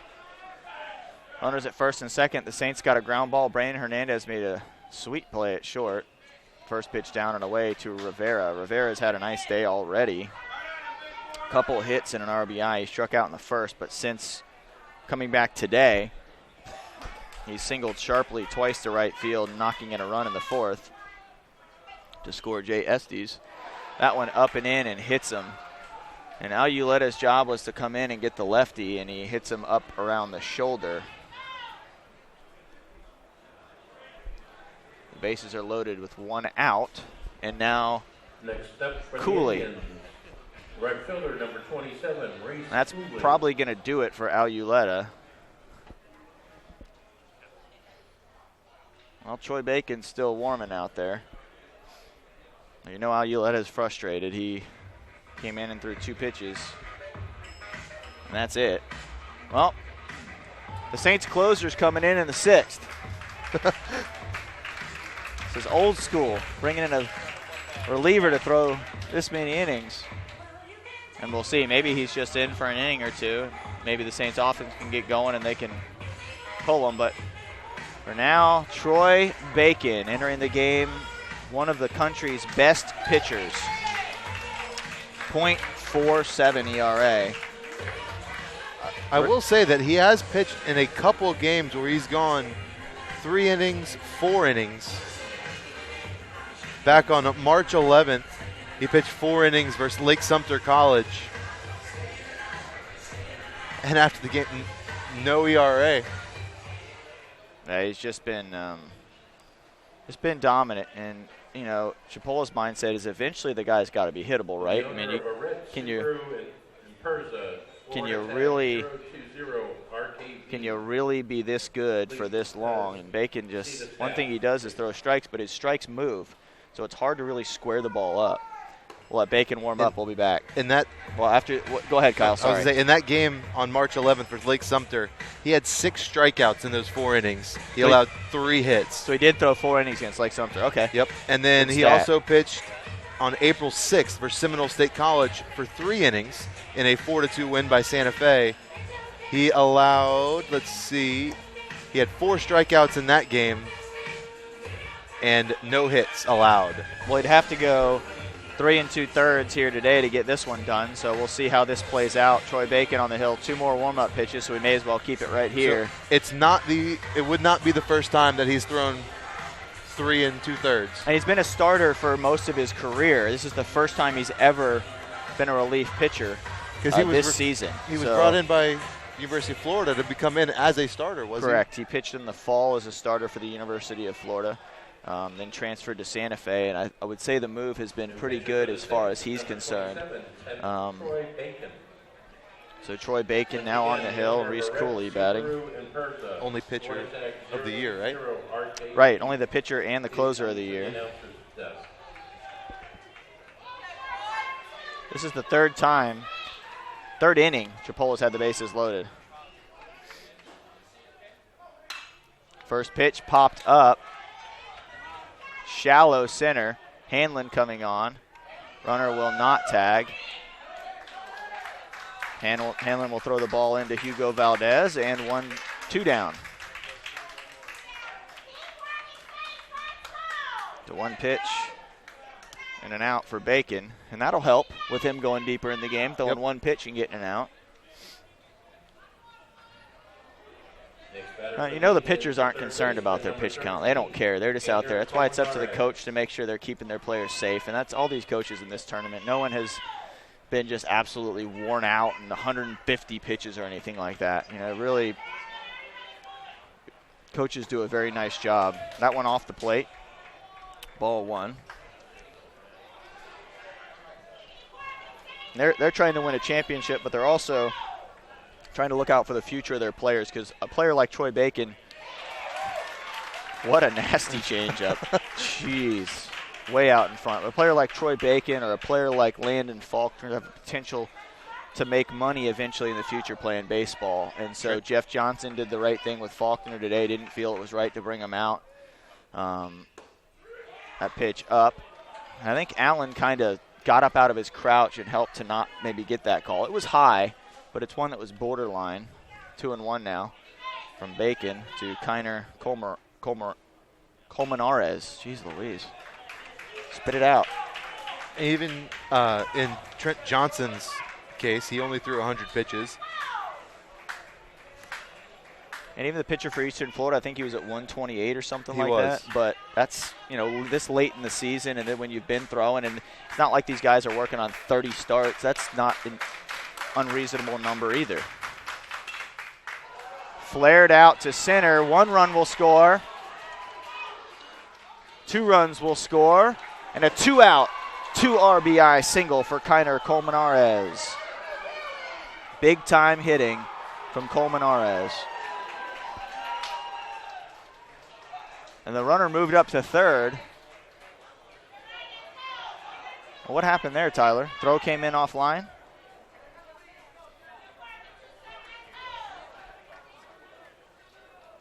The Saints, who have been playing such good defense there, let one get away from them and moved the runner up to third. And Chipola with a huge Brings up the hit. catcher, number 25, Miguel Rojas. And now Miguel Rojas will bat. Saints lead down to 2. They answer the Saints' 3-run fifth with 3 in the 6th. We've got ourselves a ball game. Number 1 versus number 2. Everything you'd expect out of a game like this. Chipola with 9 hits. Saints with 8. Saints with 4 errors. 2 of those are pretty tough errors. Could easily be 11 hits for Chipola. Bacon high with that offering to Tyler Osick.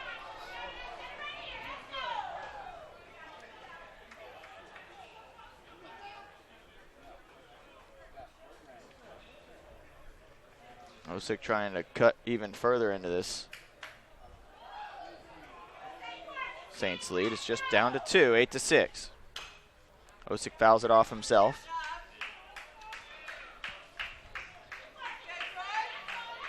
Well, he didn't hit the ball hard, but Colmenares got it out into left field. And that's all that mattered.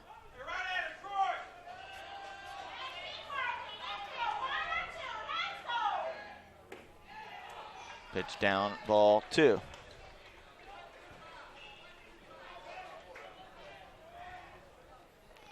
I'll share this link with your friends. This is going to be a heck of an ending to this ball game. Make sure they tune in. Swing and a miss by Osick.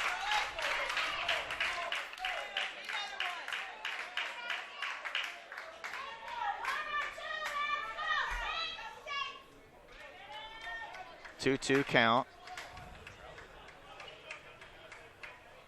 Osick looking for a signal in and then looks down at his belt. Signal is written down there. That's interesting. Runners at the corners. 2-2, 2 outs. Strike 3 right on the outside corner. Osick caught looking and he knew it. Strike 3 from Bacon, but the Indians with a big inning. They get 3 to answer the Saints 3 from the 5th. And folks, do not leave your computer or your phone or your iPad or whatever you're watching on, because this has a chance to be a very good game. It already is. We're going to the bottom of the 6th. Saints lead 8-6 over the Chipola College Indians. Top of the order, Hernandez, Kinney, and Matt Allen due up for Santa Fe when we return to Henley Field and the 2016 FCSAA tournament.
Top of the order for the Saints in the bottom of the 6th. Chipola answered the Saints' 3-run 5th with 3 in the top of the 6th. 2 of them coming off Bacon. Ooh. First pitch up. Hernandez had to get out of the way of that one. Those runs will not go to Bacon. Hernandez pops one up in the infield. Caballero looks for it, finds it, makes the catch. 1 down for the Saints here in the 6th.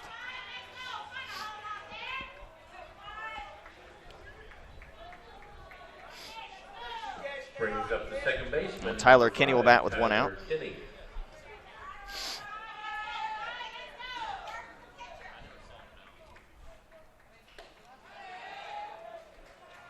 Well, the Saints have had the leadoff runner on only once in this game, and they have 8 runs, so not the end of the world for that first out. Kenny bounces one to first. Nicely played by the first baseman. He had to take a weird hop on that one, and Kenny set down for out number 2. And now Matt Allen will bat. Allen with a home run, a double, 4 RBI, 2 runs scored. That was the first time they've kept Kenny off the base paths. So Bowden Francis pitching a little bit better here than he did in the 5th. Going to bring up Matt Allen. Allen first pitch swinging, fouls it back out of play.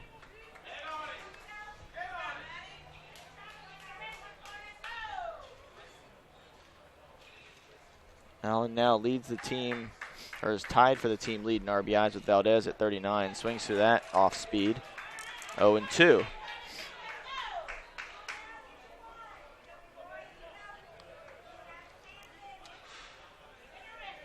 course, Allen got everything started once we resumed play today with a towering shot over there to left field, way over Taquan White's head,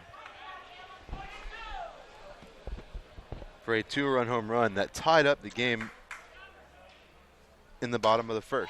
Popped up on the infield. Good inning by Bowden Francis. 1, 2, 3. He gets through some of the toughest hitters in the Saints lineup. And now it's back up to Troy Bacon. Chipola with Rojas, Taquan White, and Jay Estes due up. We'll be back with the top of the 7th. Get down to crunch time here at Hindley Field in Lakeland.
Back here at Hindley Field, Scott Jamieson and Kyle Wilson.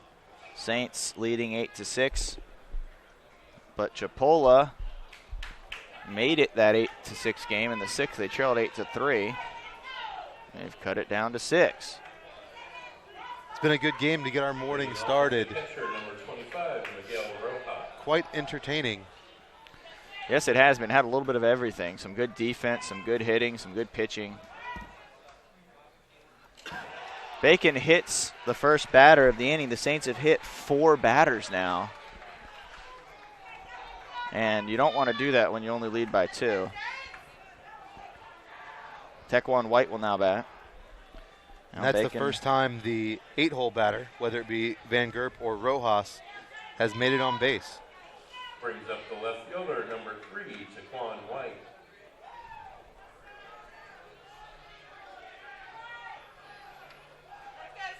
Taquan White will now bat.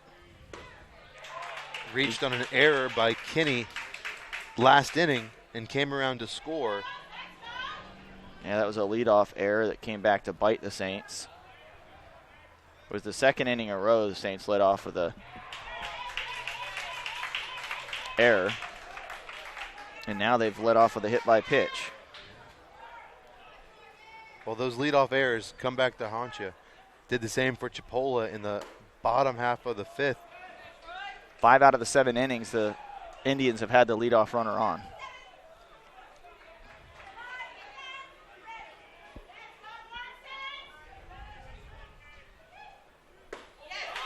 Strike 3 to Taquan White. Nice pitch by Charlie Bacon, and he's got the first.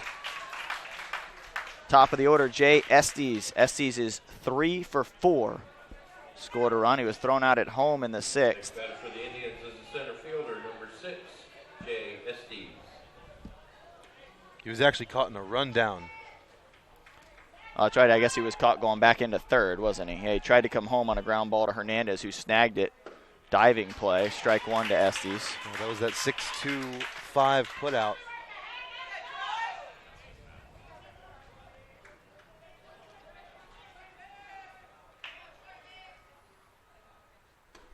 Pitch up. Allen making sure he hung on to it.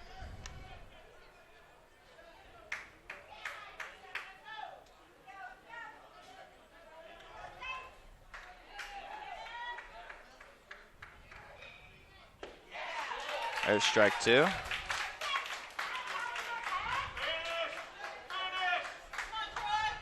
One-two pitch now. You can hear the Saints fans yelling, finish, finish, and that's what you got to do when you're ahead 1-2 on a guy like Jay Estes. Laced down the left field line. A 1-2 pitch into the corner. They're going to hold him at third base. And the Indians have been able to get some hits off Troy Bacon, something most teams have not been able to do this season. Estes sits on an inside fastball. Bacon tried to sneak one by him, and now the tying run at second base. Well, Bacon's going to have to work out of a jam. He's only given up 2 earned runs the whole season. And there's 2 sitting out there on base right now. Is the second baseman, number 5, Wood Myers.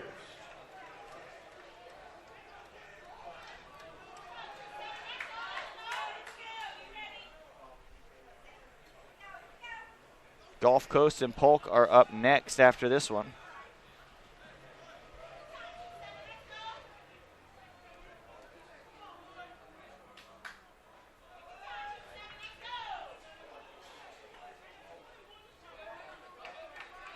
Polk's had some time off. Hasn't played yesterday for St. John's River.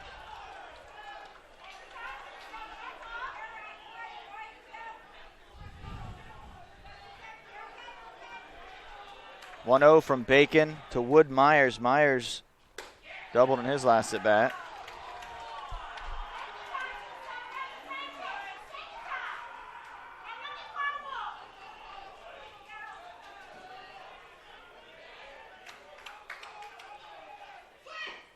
Pitch down, now 3-0. Well, they're not getting him to fish after anything right now.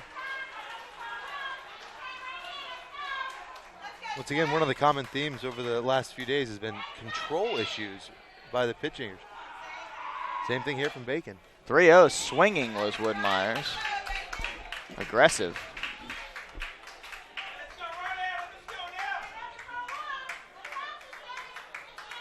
Well, these are the 2 top teams in the state, and they're showing why today.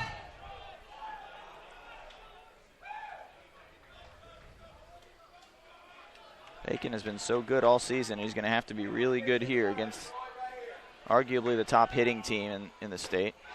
Pitch high, ball 4. Bases loaded, 1 out. And Jose Caballero coming up to bat. He doesn't have a hit, but he's reached base 3 times. He also reached a 4th time on a fielder's choice. Number 7, Jose Caballero. Oh, no, I'm sorry. He flew out in the 4th, so 3 times was right.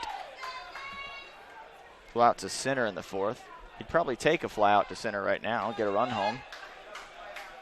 But Chipola right now looking more towards a big inning. This is the 4th inning they've had the bases loaded. Caballero swings through that one. Strike 1.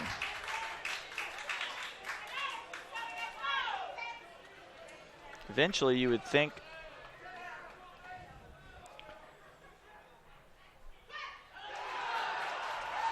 that hit him. Second hit batter by Bacon. A run comes home.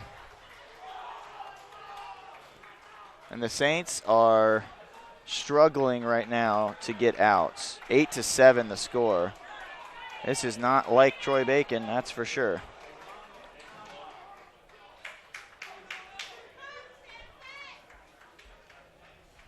Well, they still have the lead, but it is a dicey situation right now.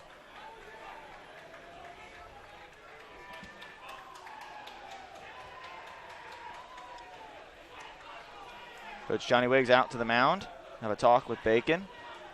Not taking him out, but Chipola with a golden opportunity to take the lead here in the 7th. We'll be back right after this.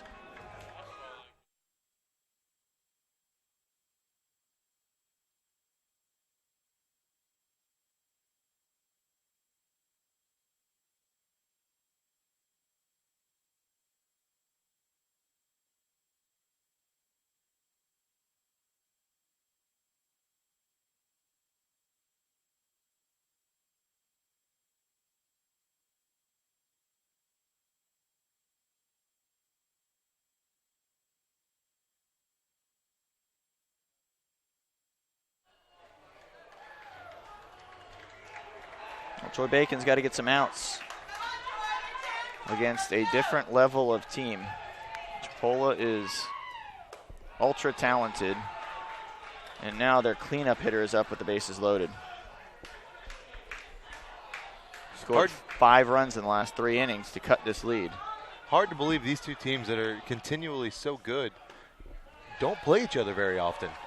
Well, I think the distance in the regular season is one of the reasons, but yeah, it would be nice to see them maybe match up in the regular season once or twice. Tapped foul, 2-0. Out in front was Rivera. So 2-1, 1 out, bases loaded. Saints would love to get a ground ball and get out of this. Chipola has had the bases loaded in 4 innings. Up and in, 3-1.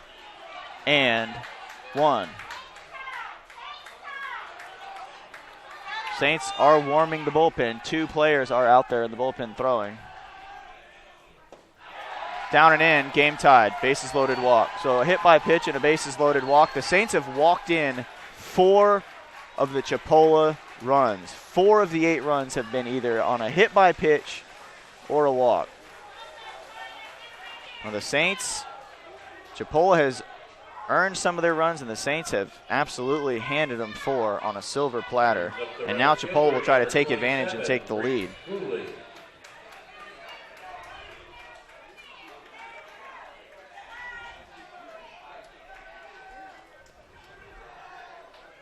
0 for 3 on the day is Reese Cooley with a walk in the first. Pitch up, and Bacon's been so good all year that this is something Coach Wiggs did not expect to happen. I don't think he figured he was going to have to go back to his bullpen.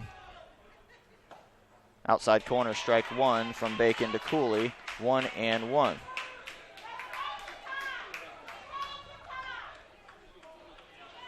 Tense moments for the Santa Fe Saints. Fouled back by Cooley, 1-2. Well, Chipola's done what they needed to do. They haven't had to knock a lot of those runs in. The Saints have either hit them or walked them for 4 of their 8. But it doesn't matter how you score them. Some runs don't count more than other runs. You just got to get them across the plate. That's what Chipola's done today. In the bottom of the 7th, the Saints will have Valdez, Smith, and Kano. Over in the bullpen for Santa Fe right now. Swing and a miss by Cooley, strike 3. Actually tipped it into the glove. Looked like Robert Gurgis and Carl Graham loosening up down there for Santa Fe. Brings up the third baseman, number 13, Kainer Colmenares.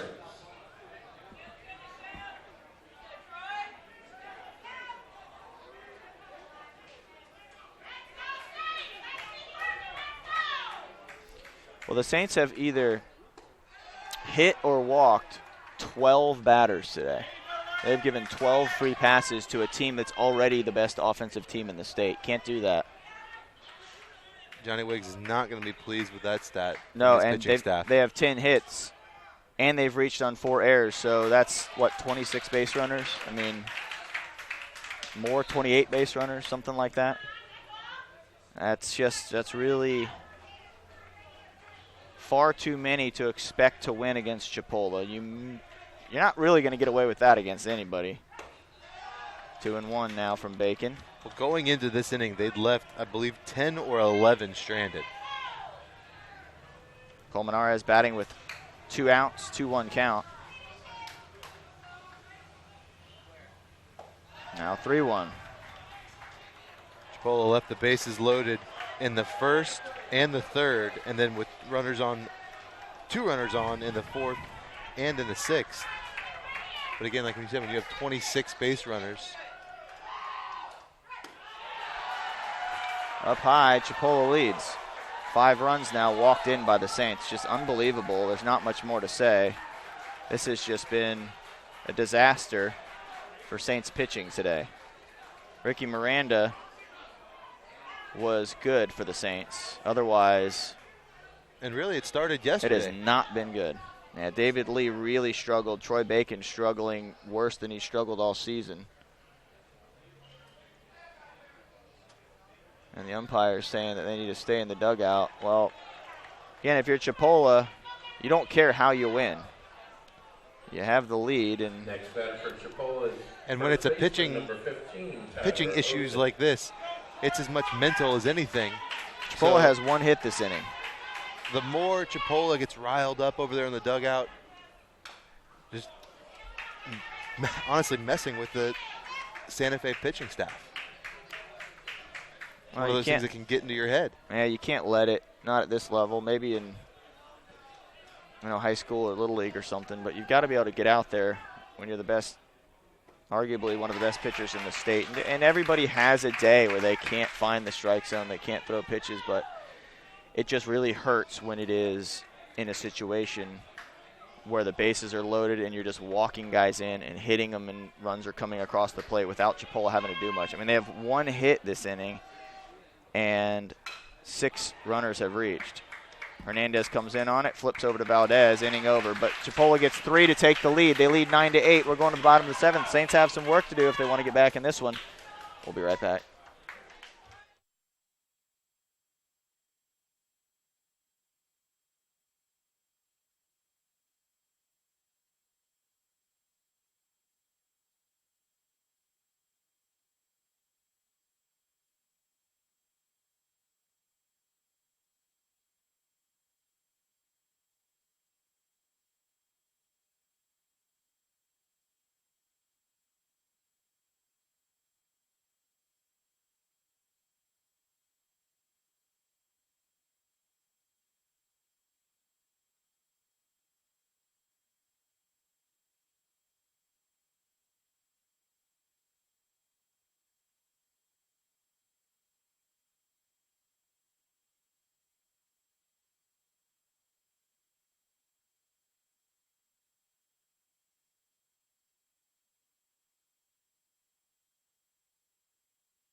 Well, 6 straight Chipola runs have turned an 8-3 Santa Fe lead into a 9-8 Chipola advantage.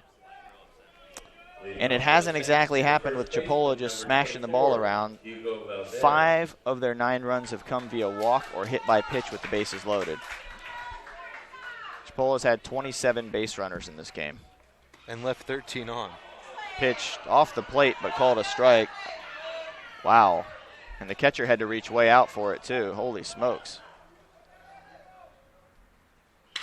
Valdez hits one deep. That's not going to. That is going to be out of here, off of the batting cage. Good night alive. He turned on that ball. From Hugo Valdez, and just like that, the score is tied. What a game. Hugo. What an unbelievable game. Hugo Valdez just smoked one. He sat on a pitch and got it. Well, the Saints pitchers are going to have to improve. The Saints batters are doing everything they can to keep him in this game. That's Valdez's 6th homer on the season. Valdez just hit that one a long ways. And there was absolutely no doubt. Smith singles up the middle.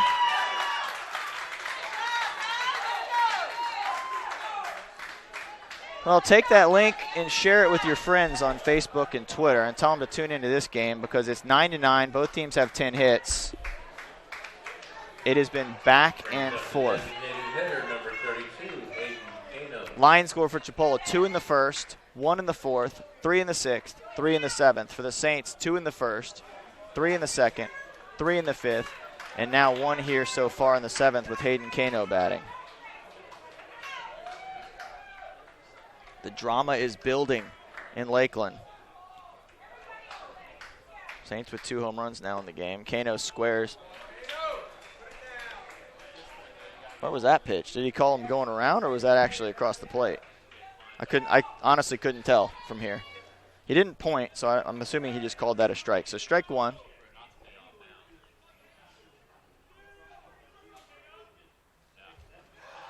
Down in the dirt. Smith gets back to first. Good stop by Rojas. Great job behind the plate. Right now his job is that. Call pitches and keep the ball in front of you. Late in the game. Scores 9-9. Winner's bracket game. The loser's not out. They'll play at 3. Up and out. Ball 2.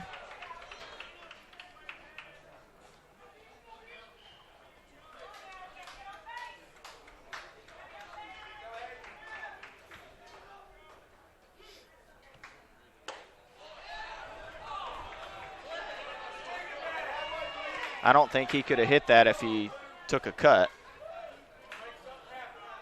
On the umpire's defense, he's been calling it both ways, but that's just not a strike.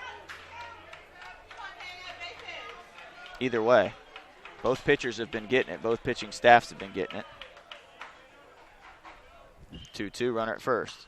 Kano reaches out to foul off a pitch that was probably a strike. So good job by Hayden Kano. Runner at first is Steven Smith. Bowden Francis using the strike zone that the umpire is calling. That's what you do as a pitcher. So a good job by Bowden Francis hitting those corners. 2-2 pitch coming to Kano. Kano with a little bit of power, 4 home runs and 78 at bats. Does have a hit today. Swing and a miss. No, he tipped it. He tipped it into the glove, I believe, or he did tip it, and it was caught for a strikeout. The runner, Steven Smith, moves down to second. He'll have a stolen base. Well, in hindsight, Kano was going to sacrifice himself anyways, so Steven Smith gets where he wanted him to go. On a stolen base, Kano strikes out swinging, and now Kyle Phillips with a chance to give the Saints the lead. Back and forth game. 2 of the best teams in the country. That ball gets away. They're saying it. Steven Smith's going to come all the way. They're saying that. They're calling a dead ball. That's why the catcher wasn't running after it.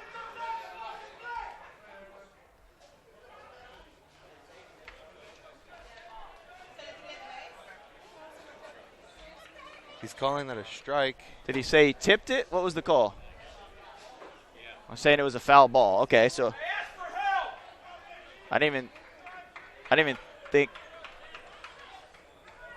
could have. Let's rewind that and take a look at it, Sarah. We'll take a look on the iPad. We have the iPad running right here with the feed. We'll take a look at it and see. Tough to tell. Coach Johnny Wiggs did not come out of the dugout.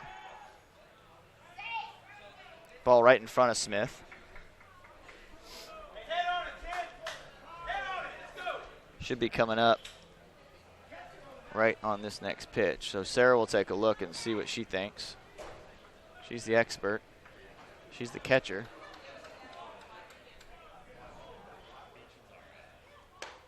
Outside.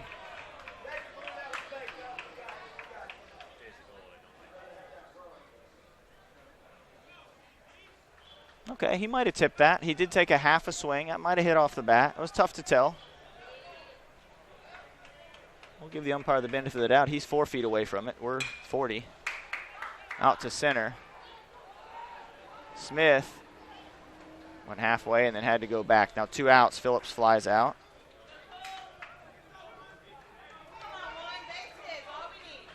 So an interesting play. The catcher never moved, so I think he knew it was tipped too. The umpire called it right away. Brings up the left fielder, number 1, Cole Parks. Cole Parks now batting with a runner out at second. You've got to come up with big 2-out hits. Parks 0 for 3 on the day. Grounded back to the pitcher in the second and struck out in both the 4th and the 5th inning. Tapped out in front, fair. Throw to first, inning over. Saints get 1 to tie the score. So Parks tried to hold his swing up there. Again, an interesting call. In this one, it was a foul tip was the call. Smith would have scored. But the Saints get a run back on a long home run from Hugo Valdez to tie it up at 9-9. Troy Bacon will run back out there. We're going to the 8th, tied up. The drama in Lakeland. It's been high here all day. We'll be back.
Miguel Rojas to lead off for Chipola. Saints got a run back last inning. Rojas takes strike 1 from Troy Bacon, who struggled mightily last inning. His, by far, worst struggles of the season. He pitched 38 innings and not struggled combined over those 38 innings as much as he did last inning. But with 2 innings to play, it's knotted up. It's tied up. So all the mistakes from both teams are washed out, and let's get a 2-inning game here to see who can win. Fouled back, 1-2. Good fight by Rojas. It's a good pitch. He got rid of that one, and now Bacon's going to have to come back with another one.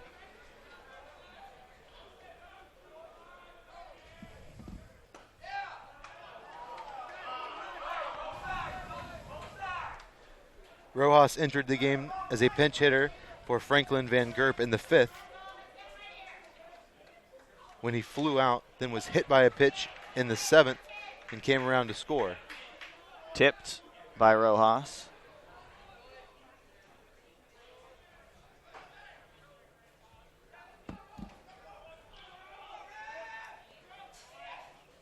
Swing and a miss. Rojas goes down swinging on a tailing fastball from Troy Bacon. We'll bring up Tequan White. Brings up the left fielder, number 3, Tequan White.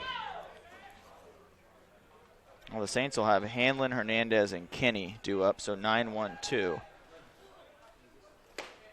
Allen and Valdez will get at least one more at bat,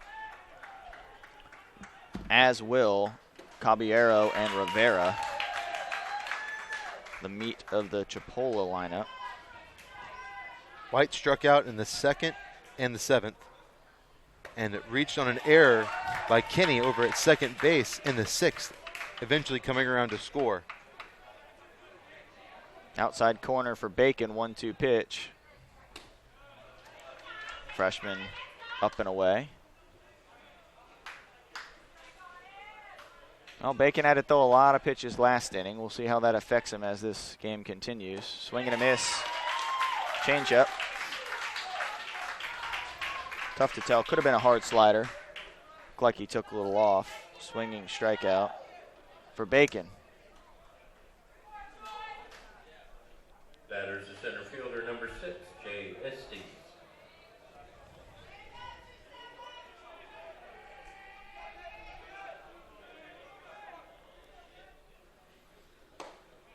Estes holds up.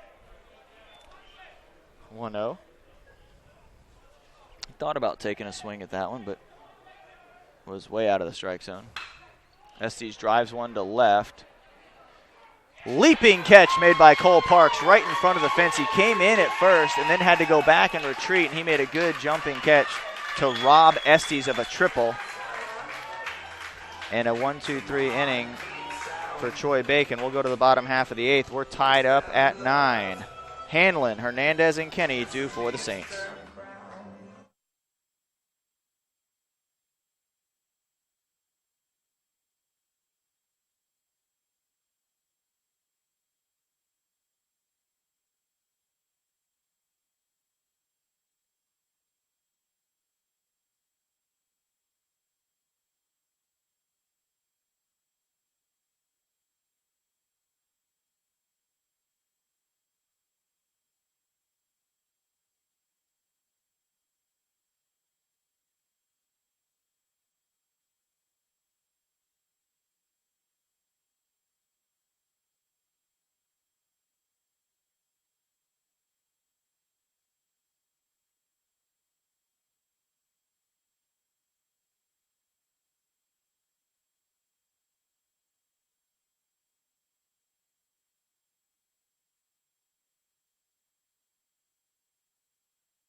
Number 9 hitter, and then 1-2 for the Saints. Robbie Hanlon, Hernandez, and then Kenny. 9-1-2 have combined to score 5 runs for the Saints. It has been a wild game. Both teams with 9 runs and 10 hits each. Hanlon tips that one for strike 1. The Saints have walked or hit a batter to drive in 5 runs for Chipola. Hanlon off the end of the bat, strike 2. But with all that, the Santa Fe offense has kept them in this game. Yes, they have. Home runs by Allen and Valdez. RBI doubles by Smith and Allen. RBI single by Kenny. And the Saints have had to work hard for their runs. Both those home runs were absolutely torched, by the way. Well, there's 3 phases of baseball, and you've got to execute them. The Saints have not executed the pitching end of it today. They've had 4 errors, too. Yeah. I know. One of those 2 of them are really tough errors. I mean, the Chipola guys are probably robbed of hits on those, but that's both of them into the hole, sliding stops. But the official score felt like there were plays that should have been made, so that is why the errors. Regardless, it's still 2. Well, it could be 2 for each team instead of 4 for Santa Fe.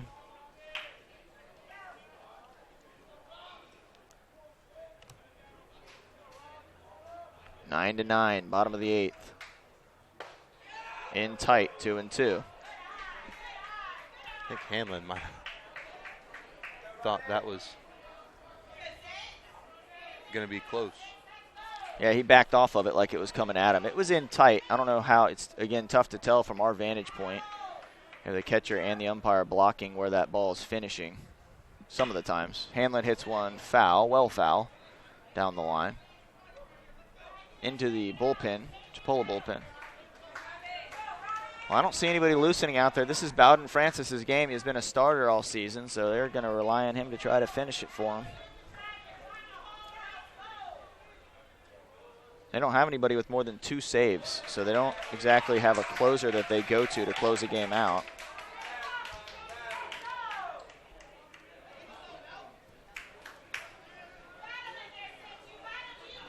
Full count to the 9-hole hitter. Outside corner, strike 3. Well, it's been called all game. Yeah, it's probably not a strike, but it has been a strike all game. Brings up the shortstop, number 2, Brandon Hernandez.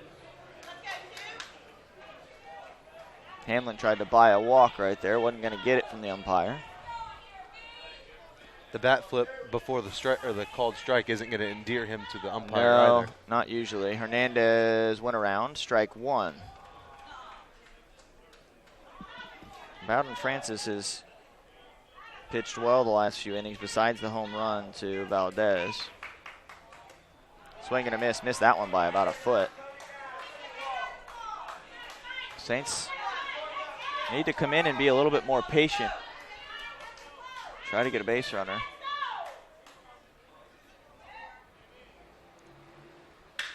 Hernandez to short. Caballero on the hop. He'll throw it across for the out. 2 down.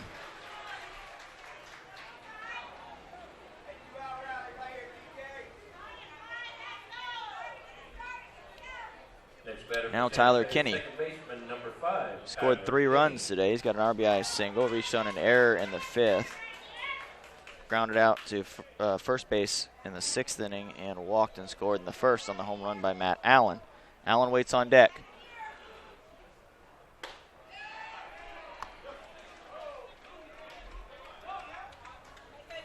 Pitch a strike, the top of the strike zone.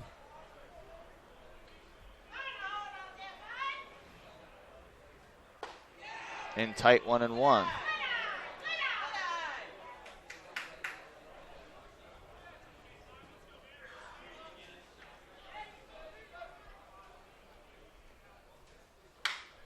That one hit to first.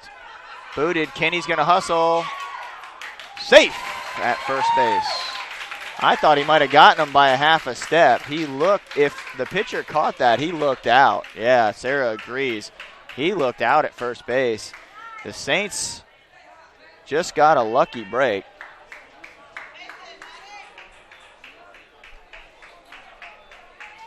Next batter is the catcher. Well, I guess you take breaks when they're given to you, but that is tough for Chipola. The first baseman knocked down a hard grounder, was able to get to it. Bowden Francis covering like he's supposed to. That is unlucky for Chipola because he was out by half a step. But the umpire called him safe. It's like with the strike zone. It is what it is, and you have to be able to work around it. Coach Jeff Johnson does not come out of the dugout to argue. From our vantage point, he looked safe. He looked out, excuse me. It was called safe. So that'll give Matt Allen a turn at bat. He'll take a strike.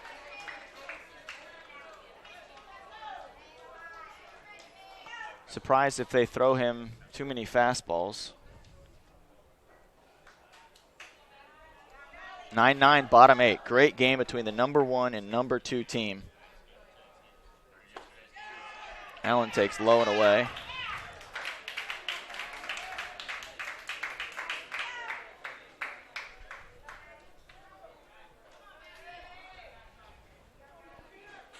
Wind blowing out towards left. Down in the dirt, and Kenny goes and is thrown out with Matt Allen at the plate.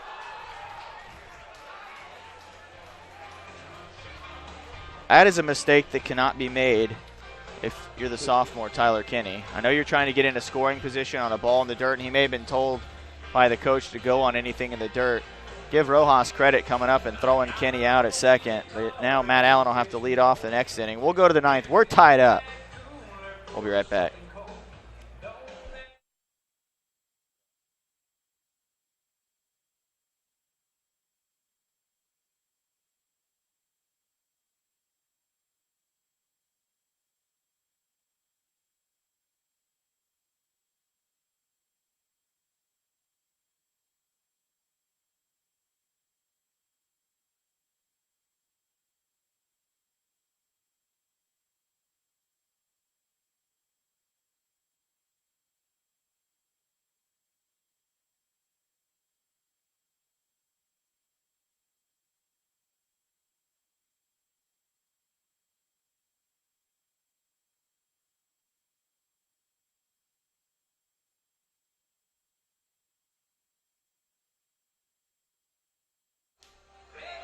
Well, if you're looking for some good baseball action on a Wednesday morning at 9 a.m., you came to the right place.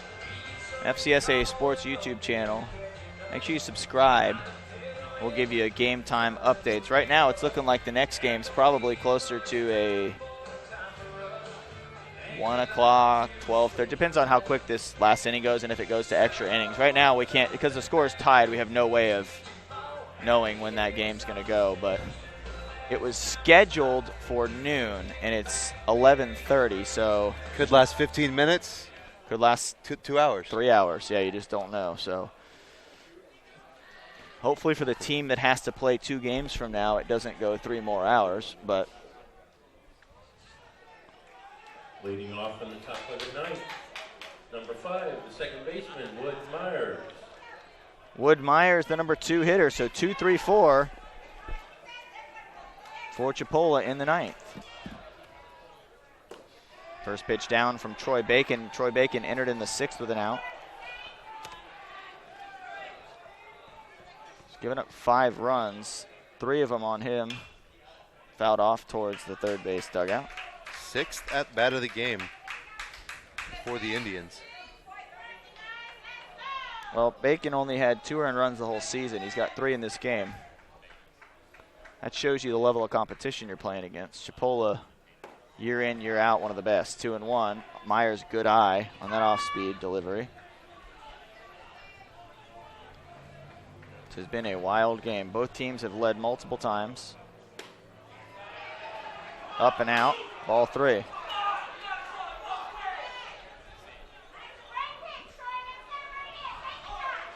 Saying it was outside. Now ball 4.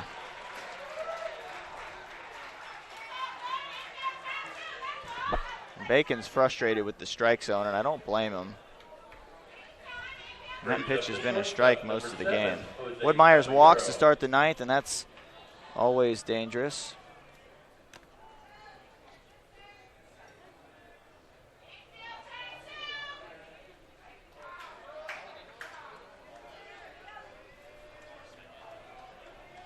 It's going to bring up Jose Caballero, who was hit by a pitch and then stranded on third his last time up. Almost hit by that one. He stayed in there trying to get hit by it. 1-0 from Bacon. Well, that's one thing about these Indian batters. They have not backed out of that batter's box at all. These inside pitches, they're standing right in and now gotten hit by 4 pitches today. Well, you got to be careful throwing one away over there, checking that runner. If one gets away, you will have Wood Myers standing on third at least. Caballero batting. He scored twice today, been hit by 2 pitches, reached on a walk, fielder's choice, and flew out to center. Fouls that back.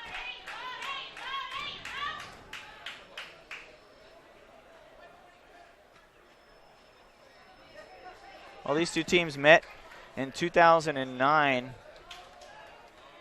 at the state tournament, and it was rained out in the middle of the game and had to come back the next morning and play. So deja vu in 2016, 7 years later, between these 2 teams. For some reason, when they meet up at the state tournament, the skies open and the game has to be played the next day. Hit and run was on. Runner will have to go back, fouled off by Caballero.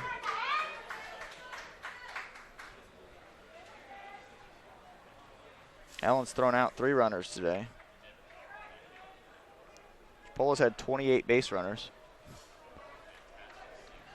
It's hard to believe. 13 walks or hit by pitches issued by Santa Fe pitching. Slowly hit to short. There's one.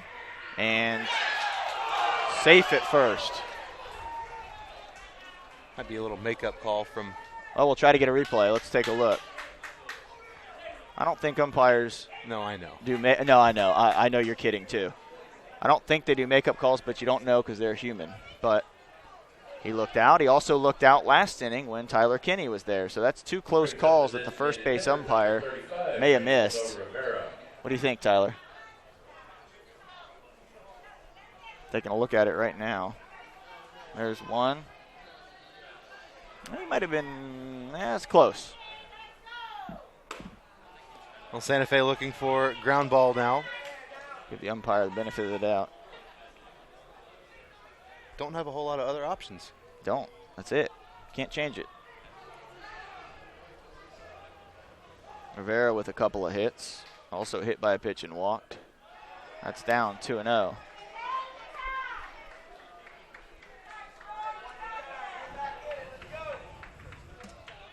Caballero did hustle and threw that right foot out there onto the bag. It was very close. Will it be a turning point in the game? Runner goes, fouled off, 2-1. Caballero with 27 stolen bases coming in, leading Chipola College. So he does have the ability to run.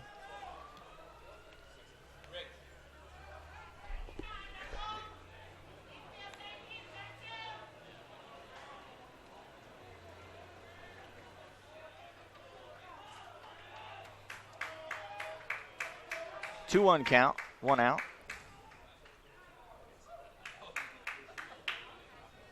And games like this are always going to be games of inches. And it's proved to be that here today. Swing and a miss by Rivera, now 2-2. Again, the winner of this game plays the winner of the Game 12 game next at 10 a.m. tomorrow. That game's going to be between Gulf Coast State and Polk State here about 40 minutes after we end. Caught in a rundown. He tagged him, and he is out. So Caballero took off on, it wasn't even first movement. I don't think Bacon had moved yet, and then he just kind of stopped, maybe trying to play off like there was a dead ball or something, but Bacon chased him all the way down and tagged him just with the ball. We've seen some base running miscues by both teams. So he came, I think he hit him on the jersey with the ball. Caballero didn't argue. He knows he got caught, but that was a close play. Yeah, you're right. There's been some base running errors. Swing and a miss by Rivera. Bacon is fired up after that strikeout. And a fist pump from Bacon directed towards the Chipola Yeah. College dugout, and that's not a good idea. You don't want to fire up the other team, and both teams have done that. Caballero did it to the Saints earlier, and now Bacon right back. Well, you can tell what this game means and the intensity level of both teams. We're going to the bottom of the 9th. We're tied up at 9. Saints will try to win it. We'll be back.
Well, the Saints need a run to win it. Chipola needs to hold serve and try to get something in the 10th. And you got the two batters that have homered, yes. that you want at the plate up next for Santa Fe. Matt Allen, Hugo Valdez, and Steven Smith. 3, 4, 5 for the Saints. Outside corner strike. Sorry, in Kyle. the bottom of the ninth. I mean to cut you off there. You're good. Good pitch on the corner there from Bowden Francis. Allen swings through that offering, 0-2. Well, it wouldn't be surprising if this game went into overtime. The way it's been played, the back and forth nature of it, and the two top teams in the state. That one down and in. Rojas, I think, took that one off the hand. Hope he's okay. It bounced up and hit him, so it slowed down a little bit before it got him. He's all right. He's a catcher, so he's okay.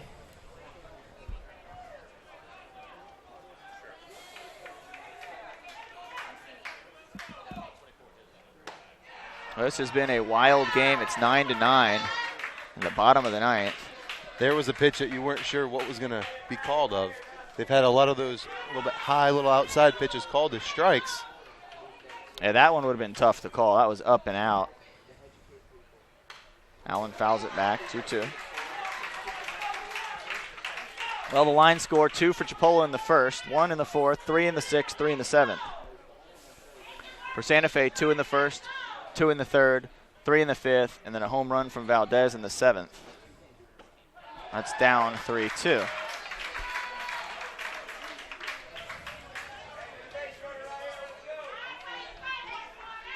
Allen worked the count full.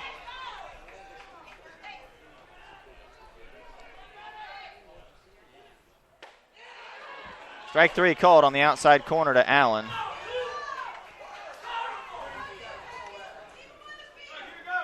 Well, it's been called all day. It's a tough pitch to handle if you're a batter. But Allen goes down looking. First baseman, number 24, Hugo Valdez. That'll bring up Valdez, 1 down now. Valdez homered back in the seventh in his last at bat. Ball 9-9. landed on top of the batting cages over there in right field. Yeah, that was a monster shot. He'll look for a fastball that he can handle. And that one is hit high. It is hit deep.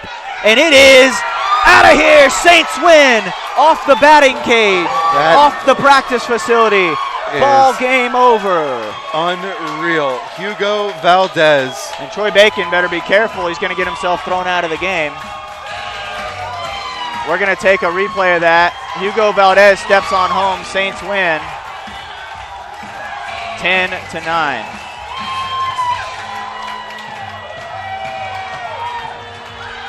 What a game to start our day here at Henley Field. Santa Fe hit a bomb. Coach Jeff Johnson not happy. You know what? I sort of don't blame him. Obviously, I've covered Santa Fe games all year, but Troy Bacon needs to calm down. He needs to go into the dugout, settle down. Both teams do, because both teams were kind of making eyes at each other and taunting each other all game. Well, I'll tell you what, if these two teams meet later on in the tournament, you may want to tune in because I have a feeling it might be a good game. Hopefully, cooler heads prevail from both teams, and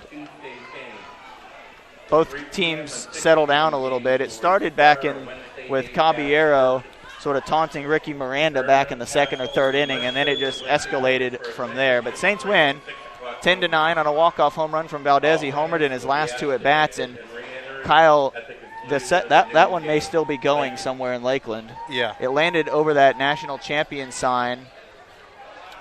We may want to try to go find that one. What do you think? Yeah, somebody should at least. Let's go try to track that ball down. He may want that one. What a game. What a game. Saints will play tomorrow at 10. Let's take a look at that home run again. Yeah, why not? He hit it and knew it. I mean, there was just no doubt about it. It was one of those home runs. He kind of walked down here. the line, too. Well, when it's the end of the game, that may have been what drew the ire from Chipola a little bit, too. Intensity reigning supreme in Lakeland. What a game. Saints win 10-9 on a walk-off bomb. I'm certainly glad I stuck around to finish this game with you guys today. Well, thank you, Kyle, so much for helping out. And good luck the rest of your hope you have broadcasts. a safe trip back. And Saints win 10-9. They'll move on to play tomorrow at 10. Chipola will take on St. John's River. Is that right? At 3 o'clock. I guess I could just look at mine. Let's see here. Yes, the Saints will take on St. John's River State College at, well, it won't probably be at 3, but it'll be sometime today. Hopefully the rain holds off. Saints win 10-9. Walk-off home run for Hugo Valdez. That'll do it for this broadcast. We'll be back in a half hour with Gulf Coast and Polk. On behalf of myself, I'm Scott Jamieson, Kyle Wilson, Tyler Allen, Sarah Shira, Kelly Warren, the president of the FCAA, also Bing Tyus. Appreciate you guys tuning in.